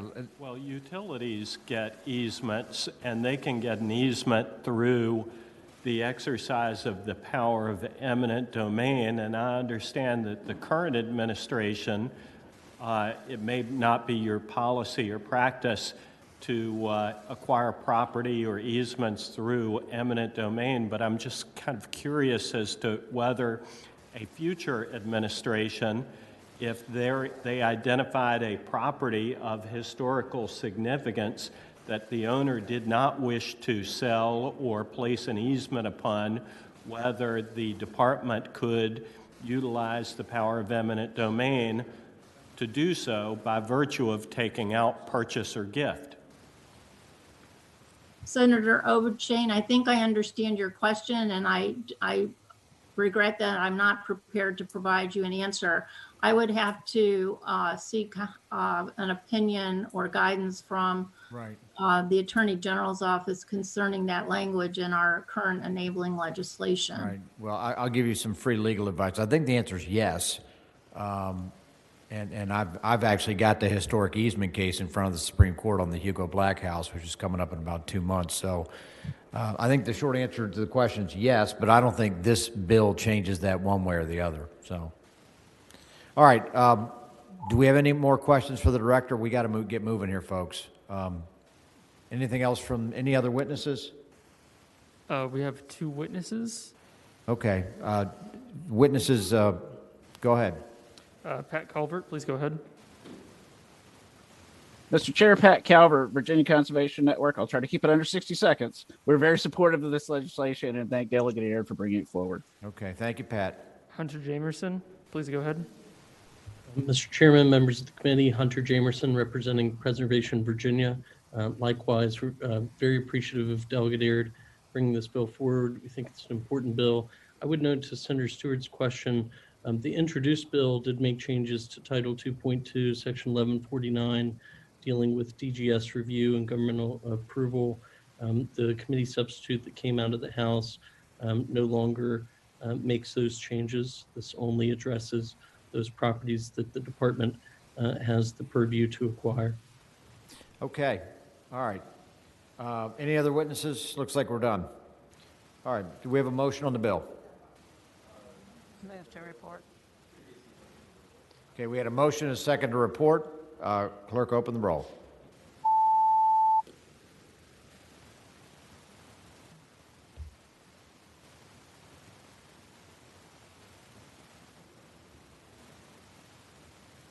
Ayes 8, noes 6, 1 abstention. Ayes 8, noes 6, 1 abstention. Okay, Delegate, you've got it. Thank you. All righty. Next, we have Delegate Avoli, 1958.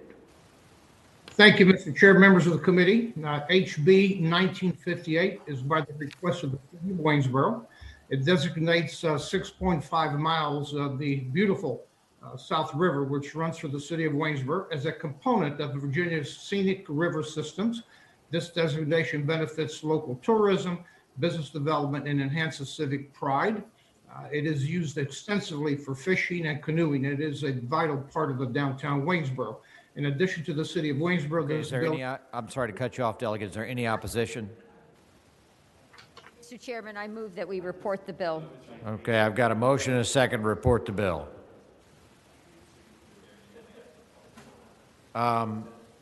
Is anyone opposed to the bill? Emmett, is that a nice, it's a beautiful river? Emmett says it's a beautiful river. Okay.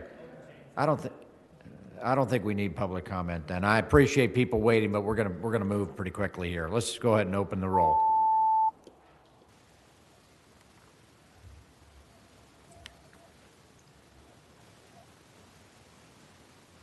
Oh, for sewer line.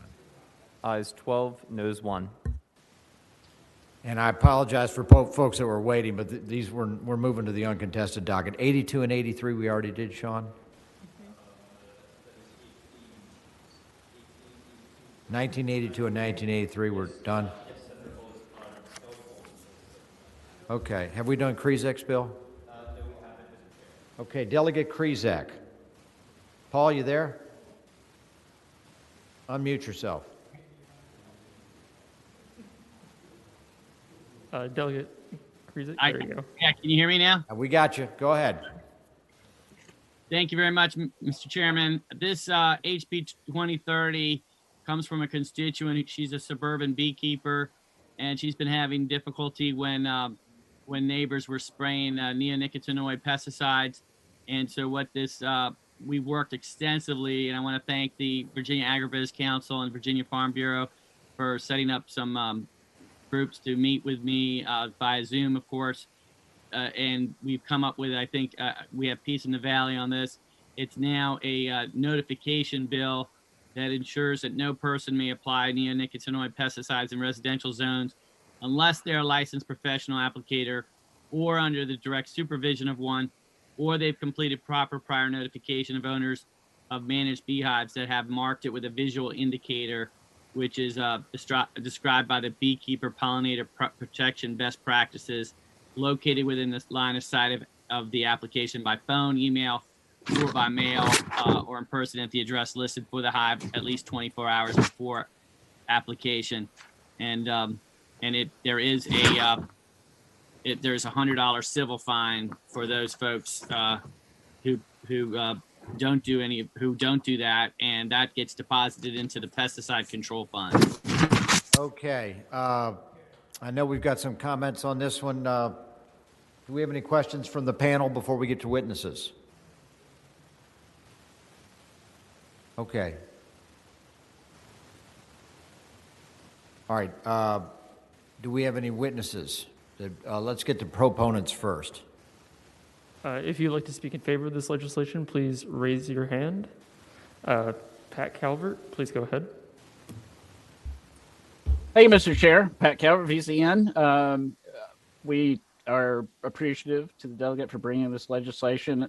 I think we can all agree that our pollinators are extremely important to our food systems and our health. So we're happy that he brought it, and we'll hope that you'll support this common sense, I think, approach to just becoming better aware of these neonicotinoids.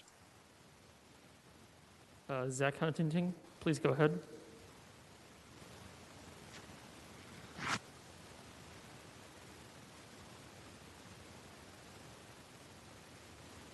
Zach Huntington, please go ahead.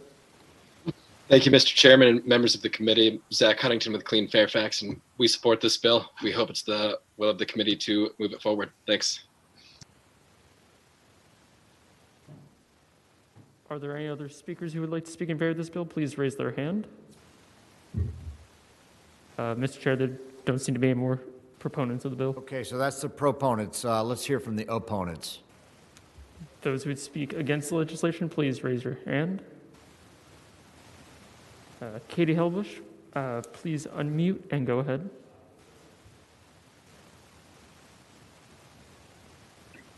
Hello, Mr. Chair, members of the committee. Can you hear me now? Yes, ma'am. Go ahead, Katie. Thank you. Sorry about that. It took me a minute to unmute. Yes, Katie Hellebush representing the Virginia Forestry Association. And we did participate in the stakeholder group that Delegate Krizek referred to, and we appreciated that opportunity. Unfortunately, even after the discussions, VFA continues to hold concerns regarding this legislation in its new form. And in mindful of your time, it's been a long committee, so I'll hold my remarks short.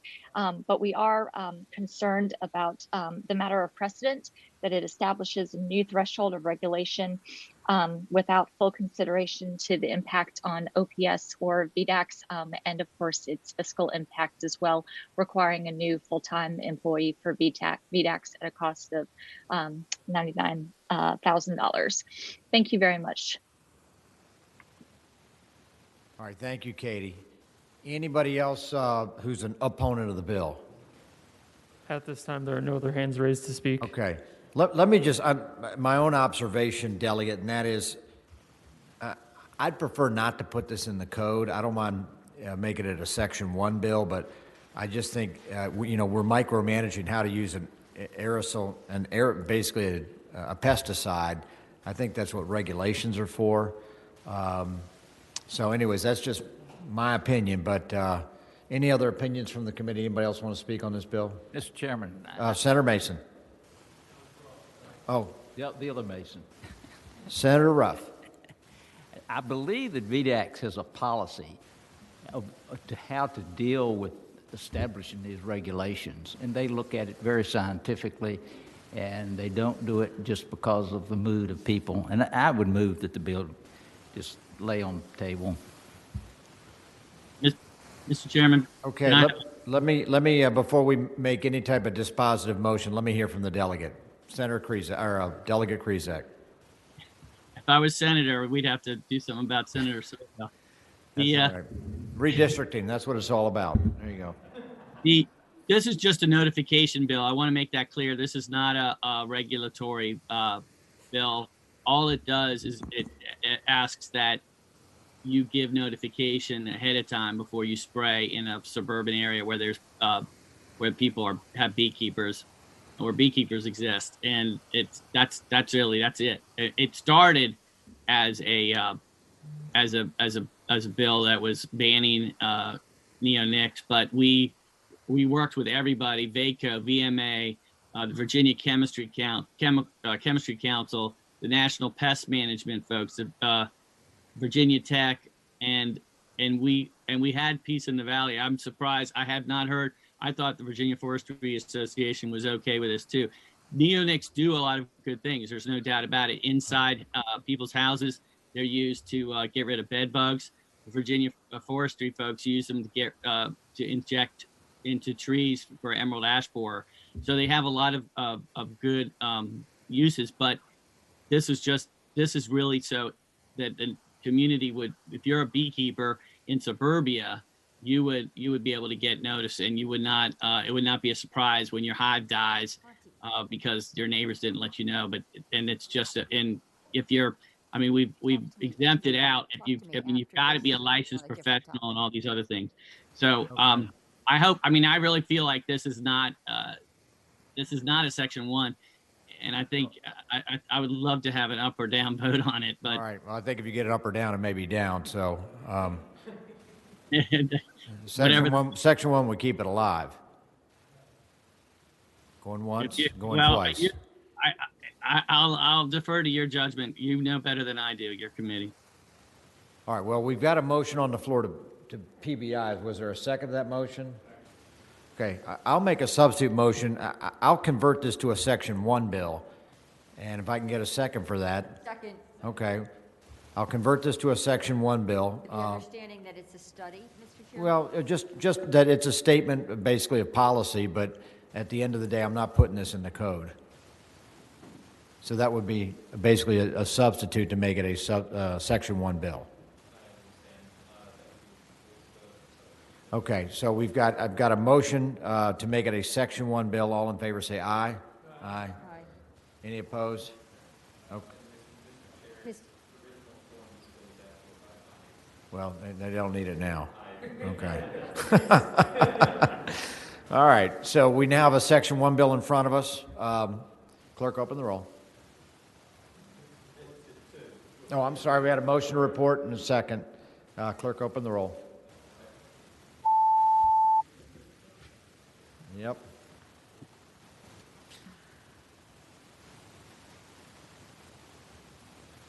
Ayes 8, noes 7. All right, landslide. Thank you, Mr. Chairman. All right, thank you, Delegate. They had the wrong bill number on that last vote, but that's okay. Delegate, that was 2030, Delegate Krizak. You got it right. Okay. Thank you. Okay, all right. Next up, 2068, Delegate Razul. Thank you, Mr. Chairman, members of the committee. Mr. Chairman, we have a substitute Okay. To be distributed. Can someone move the substitute? Got a motion and a second to distribute the substitute. All in favor say aye. Aye. All right, the substitute's in front of us. All right, Delegate, why don't you explain the substitute? Thank you, Mr. Chairman, members of the committee. The substitute just offers up a few extra definitions that are put into the bill. As we were talking more with stakeholders, these definitions help to kind of clarify as we're thinking through how we can help local food and farming infrastructure. And then it slightly increases what the maximum grant could be in this. So what this does, Mr. Chairman, is it establishes the local food and farming infrastructure grant program that is the governor to award these grants through the governor's AFID fund that's already set up. So right now we've got a planning grant fund. And what the whole here, as I've worked with Jewel in the off season and many other stakeholders to try to figure out how can we be supporting some of these local farmers with smaller capital needs that help them with joint processing. And so what we are trying to do is figure out how to help local farmers get some of their goods to their communities by helping to invest in some of these smaller end capital pieces. So this program favors these projects that help establish and maintain farmers markets, the aggregation, distribution, marketing of such food products for local and regional producers, Mr. Chairman. I'm glad that we, along the way. Do we have any opposition, Sam? Not that I know of, no, Mr. Chairman. Okay. Are there any witnesses other than positive witnesses? Do we have any negative witnesses? Those who would speak against the legislation, please raise your hand at this time. All right. I don't see a lot of hands going up. Okay. Does anybody on the committee have anything against this bill? How about against Sam? Okay. I got a motion and a second to report the bill. Clerk, open the roll.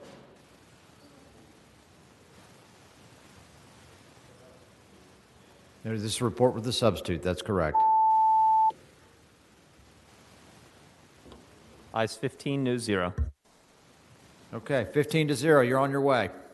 All right. Thank you, Mr. Chairman. Yes, sir. All right.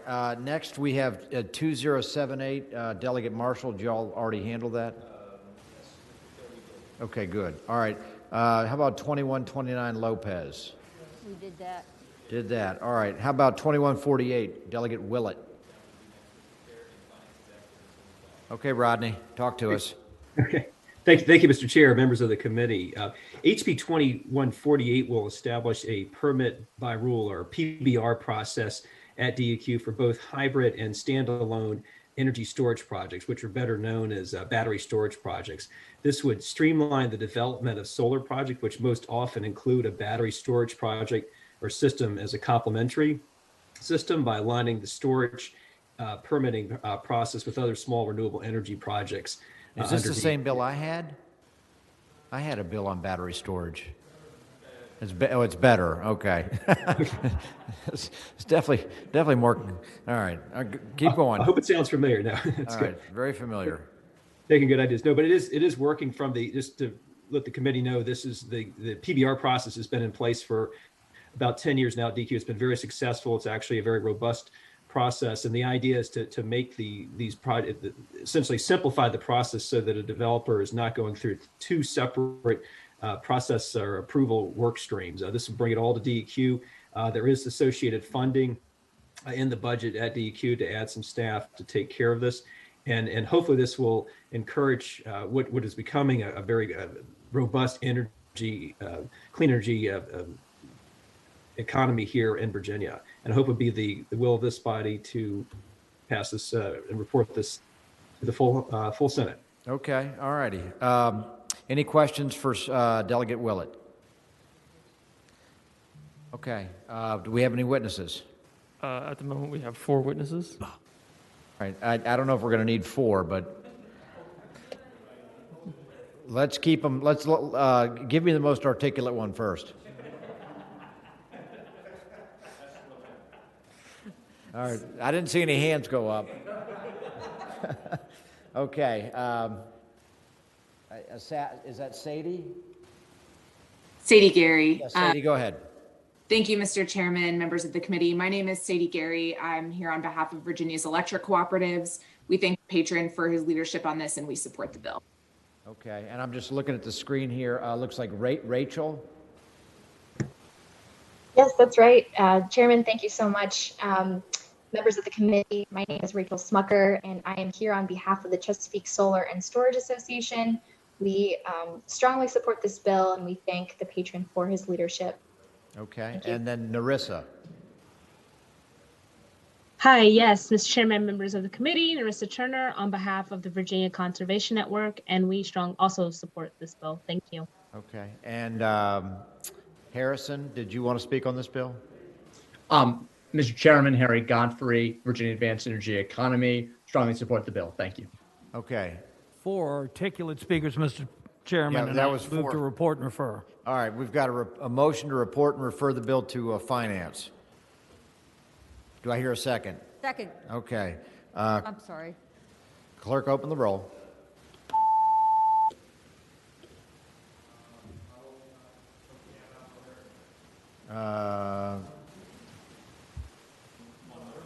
Hold on. Killian. Stanley. Is Stanley here? Okay. Mr. Chairman, that's 14 ayes, 0 nays, and 1 abstention. Okay, 1401. All right. Congratulations. You move on. Thanks, Mr. Chairman. Okay, 2159. And by the way, committee, we could break and come back tomorrow morning, or we can keep plowing through. I'd opt for a break, but I'll do whatever. All right, why don't we do this? Why don't we...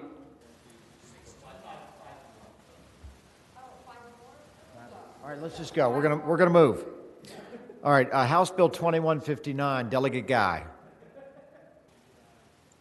Thank you, Mr. Chairman, Senators. I know I'm the guest that's on at 10 minutes till midnight on the Tonight Show, so I will try to speak quickly.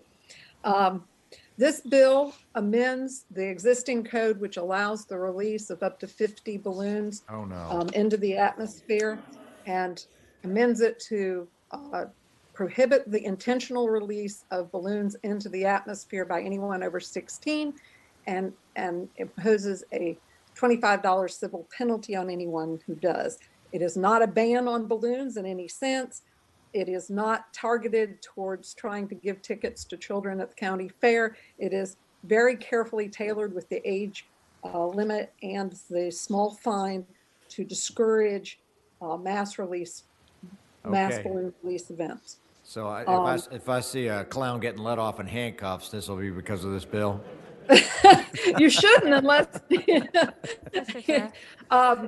I mean, the reason for this bill is because balloons are especially form of pernicious litter because they're uncontrolled and they come down, they foul.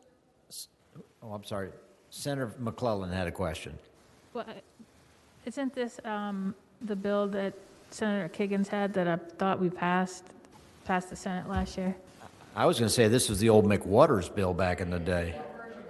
It is the old McWaters bill. Senator Kiggins' bill allowed for a single balloon release, which most of the environmental community and in fact the National Balloon Council opposed, because if you have mass release events where each person was holding one balloon, then this would not have been prohibited. But otherwise it is the same. Yes, ma'am. Okay, thank you. And I've learned a lot about balloons as I've carried this bill. And I want you to know that most interestingly, 20% of power outages in the state are caused by balloons getting fouled in high tension power line. Wow. Balloons come down in fields where Martha Moore tells me they foul farm equipment. They come down in pastures where cows and other livestock eat them. They come down in our waterways where mammals eat them, and they are the most prevalent form litter on our remote beaches. I was going to say, it's really devastating if you attach a styrofoam container to one, and that's. Well, unlike Delegate Carr's bill, I wanted to stress that there is no industry opposition to this bill. And in fact, the National Balloon Council, who represents balloon manufacturers and balloon retailers, has expressly stated that we stand with our communities, encourage that balloons not be released outdoors, whether it is one balloon or hundreds. We must keep them from flying away. Okay. Delegate Guy, I think we're familiar with Virginia Beach and the balloon issue. Is there any witnesses that need to testify on this? And if there are none, that is not going to harm you, by the way. Mr. Speaker, we have 11 witnesses to speak. Okay. Why don't we do this? I'm looking at the screen. If you're in favor of this bill, raise up your right hand. Okay, now if you're opposed to that, you had the wrong hand there, Pat. If you're opposed to this bill, do the hokey pokey. All right. Okay. I think we know what we need to know on this one. Is there a motion on this bill? I move to report. Okay, we got a motion and a second to report the bill. Clerk, open the roll. Oh, somebody had to vote no. Oh my gosh. Ayes 8, noes 7. Ayes 8, noes 7. Not peace in the valley. Okay, it goes to the floor. Thank you, Delegate. Please say hello to Sandra Brandt for me. All right. All right, Delegate Hodges, House Bill 2187. Thank you, Mr. Chairman. Good afternoon, good evening. I don't know what time it is. I'll try to be brief, Mr. Chairman, and first talk about the issue that we have and what we're trying to solve. There are more than 1,000 miles of shoreline here in the Middle Peninsula. We have 1,100 on the eastern shore and 1,100 over on the northern neck. And the Chesapeake Bay has more than 7,000 miles of shoreline. Recurrent flooding and sea level rise present lasting challenges faced by residential, commercial, and local governments. Solutions that enable Virginians to protect their shorelines while maintaining and protecting the environment and habitat of those shorelines, it's evolving. The technology is evolving. And as provided in recent testimony, even at the subcommittee on coastal flooding. Currently, Virginia does not have a centralized location where these new emerging technologies are evaluated and those approved for use are published.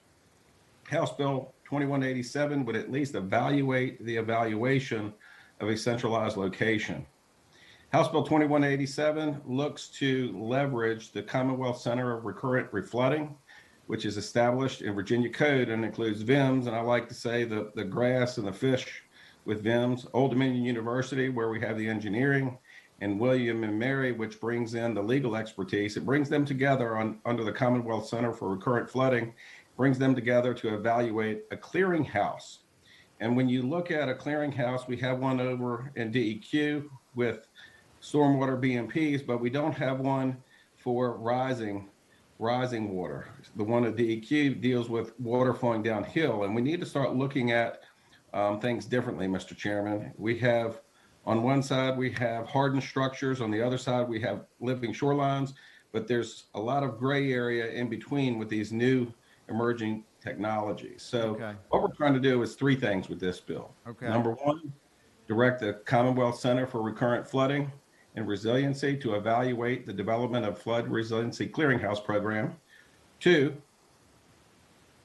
ask the center to work with DCR to evaluate solutions that manage both water quality and flooding.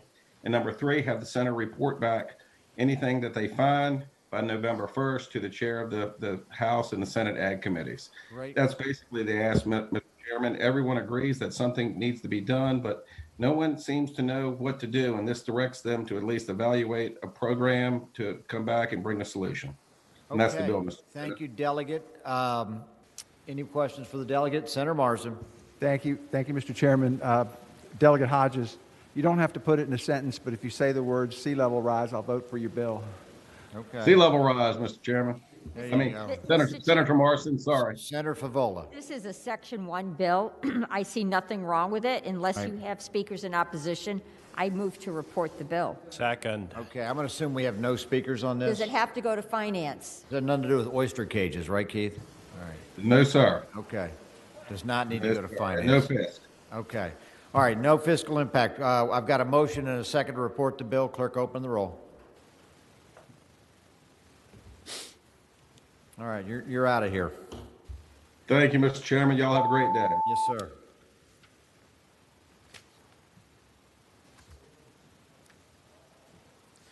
Okay, the next bill I have is 2203, the Speaker's Bill. Did that already go through? Yes, that one.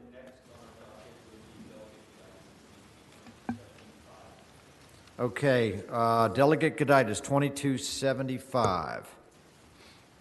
I'm Wendy, here, you out Mr. there? Chairman. Go ahead. Yes, ma'am. Thank you, Mr. Chairman. HB 2275 is a VDAX bill. It amends the food and drink law to require any food manufacturer, food storage warehouse, or retail food establishment in the Commonwealth to receive a permit from the Commissioner of Agriculture and Consumer Services prior to operating. It will allow VDAX to effectively manage the inventory of firms under food safety inspection and help protect consumers. This bill, we are the only state in the United States that does not issue permits or licenses to food establishments to prepare or sell food. So this means we'll catch up to those guys. Businesses currently pay an inspection fee and have inspections. So this bill will not require, for existing businesses, it doesn't require any additional paperwork or any additional fees. And hopefully there are people here to answer questions who know more than I, but I will try. All right, fair enough. Is this an administration bill? It is, sir. Okay. All right, anybody here from the administration to speak to it? Mr. Chairman, Brad Copenhaver, Deputy Secretary of Agriculture and Forestry. Delegate Goditis did an excellent job explaining the bill, and we would encourage you to support it, and happy to answer any questions. We also have our state veterinarian, Charlie Broadus, here as well. Okay, so this is for VDAX, correct? Yes, sir. And they'll issue a permit for any food manufacturer, food storage warehouse, or retail food establishment. Or aren't retail food establishments, don't they already get licenses from their local zoning or local governments? That's a great question, Mr. Chairman. The responsibilities for regulating food establishments are shared between VDH and VDAX. Think about VDH primarily issues licenses or permits to restaurants. VDAX regulates convenience stores and grocery stores and other folks who sell prepackaged goods. So this would apply to those food establishments. So if I go into Wawa to get like a ham sandwich at Wawa, that would be regulated by VDAX, as opposed to if I go into, a Chinese restaurant to get chicken lo mein, that would be regulated by the locality. That's correct, Mr. Chairman. Okay. All right. Any opposition to the bill? Mr. Chairman, I'm sorry, I did have one question. Yeah, Senator Mason. Did he say that somebody from Veterinary Sciences was standing by? Or did I just? No, this is VDAX. I'm here. This is Charlie Broadus. I'm the state veterinarian, but my title is also director of the Division of Animal and Food Industry Services. So my division also oversees food safety and the inspection program. Sorry. So could you just tell me what type of give me an example of an establishment that would fall under this bill? So the 13,000 establishments that are currently under inspection include everything from grocery stores to convenience stores that the chairman mentioned, to large and small food manufacturing facilities, all the way from the very largest down to food produced in someone's home. Those are currently under inspection, and all this bill is looking to do. There are no new fees, not doing anything differently, just recognizing the entities that are currently under inspection with a permit. Okay, so basically it's the permit requirements new, the inspection and the jurisdiction is already there. Yes, sir. If they don't have the permit, what happens? You shut them down? They would not be able to legally sell the food. That's correct. So this is another Another benefit of this change would be it would allow a less punitive tool. Right now, if someone is selling food that would be in violation with the inspection, the only option is to do criminal proceedings, whereas this would provide the tool where their permit could be rescinded. Okay. Any other questions from the panel? Mr. Chairman, Senator Favola. I'm just curious. Is there a routine? Is this done every 3 years, every 2 years? Is it done by complaint? Good question, Senator Favola. It's risk-based. We typically try to conduct inspection on an annual basis. That doesn't occur in all cases just due to resources. So it is risk-based. Some will get a yearly inspection. If it's a heavily complained about entity, they'll get inspected more frequently. If it goes, if it's low risk, it may be longer than a year before it's inspected. Mr. Chairman, is there a fiscal impact on this? Do we have a fiscal impact on this one? No, sir. There's currently a $40 annual inspection fee, and that's current. It hasn't changed. That's established in code, and this does not seek to change that. So zero fiscal impact. Well, Mr. Chairman, I don't know if we have other speakers, but I can move to report. Yeah, let me do we have any opposition? Let's start with that. Senator Hanger.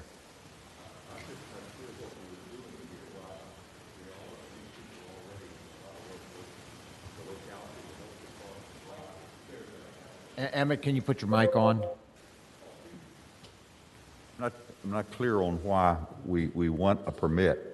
And something that popped into my head, had there been a problem during COVID where people were in violation and they couldn't shut them down because they didn't have a permit from them to start with, and if they had a permit, they could yank the permit. Is that part of the genesis of this? Brad, why don't you kind of tell us why this, why now? Yeah. What's the context here? Yeah, Mr. Chairman, Senator Hanger, that's a great question. The first reason is a good example. I think that Dr. Broadus brought up is really at this point the first course of action that the agency has when someone is not in compliance is a criminal proceeding. It's a class 4 misdemeanor. The agency would rather have a less punitive option is to pull the permit and kind of get the problem worked out, and that establishment couldn't operate until the permit was restored. The other kind of big reason for this is that we receive, I don't know the amount off the top of my head, but a lot of money from FDA to help with our food inspection activities. When FDA looks at our food inspection program, this is one of the things every time they do an audit of us that they kind of ding us on, saying that the agency doesn't have the authority to kind of pull a permit when an establishment is operating out of compliance. So in order to keep us up to date with FDA requirements and also keep us in line with all other 49 states, that's why we decided to bring the bill this year. Let me ask you a question, Brad. How often do you all, say, inspect a grocery store or some of these establishments? I'd have to defer to Dr. Broadus on that. Doctor? Typically on close to an annual basis. We have our food safety inspectors are stationed across the state, so it depends on the risk base, but typically most grocery stores are inspected about annually. And this is currently? Yes, sir. Correct. Okay. And so that's not going to change. It's just now they have to get a permit. Correct. Very, very simple technical change. Nothing would change except for they would have a permit, and the ones that are currently under inspection would be essentially grandfathered in. They will get a permit automatically if this were to take effect. All right. And so the distinction is you could pull the permit if you feel like they're out of compliance as opposed to charging them with a class 4 misdemeanor. Yes, sir. In compliance with the Administrative Process Act, we would have that ability. Okay. All right. Anything else from the subcommittee? Anybody got a motion? I'll move to report. Is there a second? Okay, I've got a motion and a second to report the bill. Clerk, open the roll.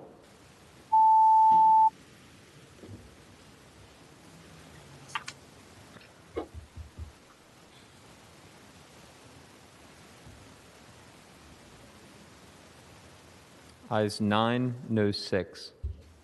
Ayes 9, no 6. Thank you, Senators. Yep. All righty. Thank you, Wendy. Okay, who do we have left?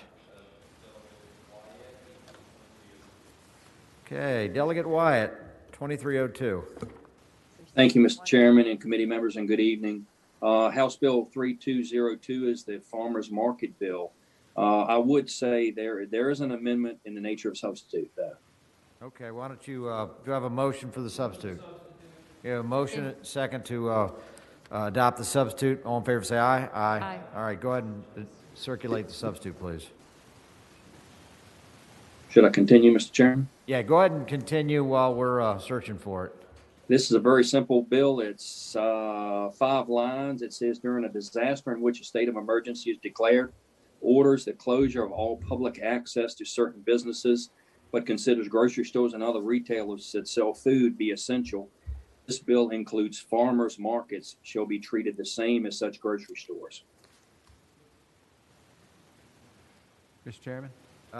Senator Marsden. Delegate Wyatt, does this mean that they would have to abide by any ordinances, regulations around grocery stores in terms of distancing, wearing a mask, any of those things, if those were so ordered? Absolutely. During the CDC guidelines there, you would have to adhere to them now in grocery stores. So yes, if you go to your local farmers markets, all those same orders that the CDC guidelines that have been adopted statewide, they would have to adhere to them as well. We just ask them to be open. So folks that choose those products in my rural area, folks I support, they were selling to farmers markets. So it would benefit folks in urban areas as well. So those places would remain open. I could not agree more, because for one thing, they're outdoors, plus it's natural food. All right. Any witnesses want to speak? At this time, there are no hands raised. Oh, okay. Mr. Chair, we just got one witness who raised their hand. Okay. Are you in favor? They're moving into the room right now. Mr. Chairman, it may be Ms. Kim Hutchinson with Virginia Farmers Market Association. Okay, well, unless it's Ralph Northam to speak against it, you're probably going to be okay. So. You never know. This bill. All right. I want to thank you for the support. Kim, go ahead. Thank you, Mr. Chairman, and thank you, Patron. Thank you, Delegate White, for the patron in this bill. I represent the Virginia Farmers Market Association. Virginia has over 356 plus farmers markets and the 20,000 farmers, producers, and small food businesses that work at our farmers markets across the Commonwealth. During the onset of COVID-19, we quickly realized the importance of needing to have farmers markets deemed essential. Essential businesses were allowed to remain open, and insurance companies continued to cover COVID-related claims of essential businesses. I'm here today because the Virginia Farmers Market Association does not want Virginia small farms and food producers to ever have to scramble again to reach customers because their primary sales outlets have been shut down. Across the U.S., farmers markets have been named an essential service because they support local farms and provide communities safe access to fresh, healthy food. Farmers markets offer a safer shopping experience. Most markets take place in spacious, open-air settings. Food is not left on shelves and is only handled by the producer and the customer. Kim, I think you're going to be okay. Kim, I think you're going to be okay. All right. Thank you, Mr. Chairman. Thank you. We Thank support you. this bill. Yep. Thank Yeah, I know you do. All right. Do I have a motion on the bill? All right. Can I have a second? All right. Clerk, open the roll. Clerk, open the roll.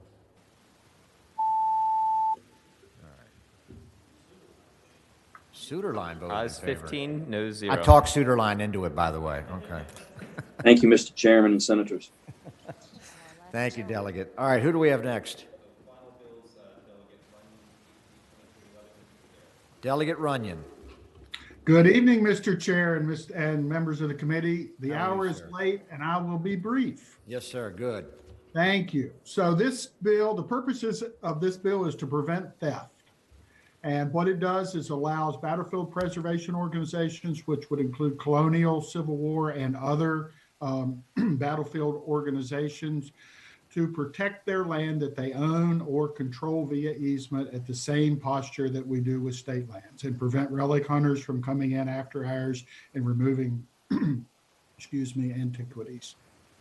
Would appreciate the support on the bill.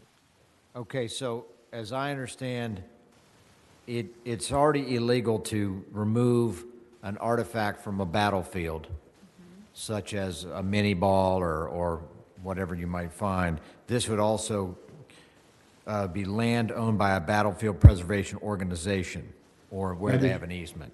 That is correct. It's illegal to remove those items from a state-owned property. This would put battlefield preservation organizations like the Shenandoah Valley Battlefield Association at the same posture as the Commonwealth. Okay. Is anyone opposed to this bill? Move to report. I'm going to take that as a no. All right, we have a motion and a second to report the bill. Clerk, please open the roll.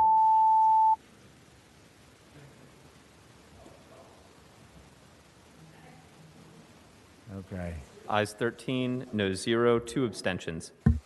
Ayes 13, no 0, 2 abstentions. I guess we got 2 relic hunters on this committee. Thank you all. Good night. All right, thank you. All right, I think is that all we have for this?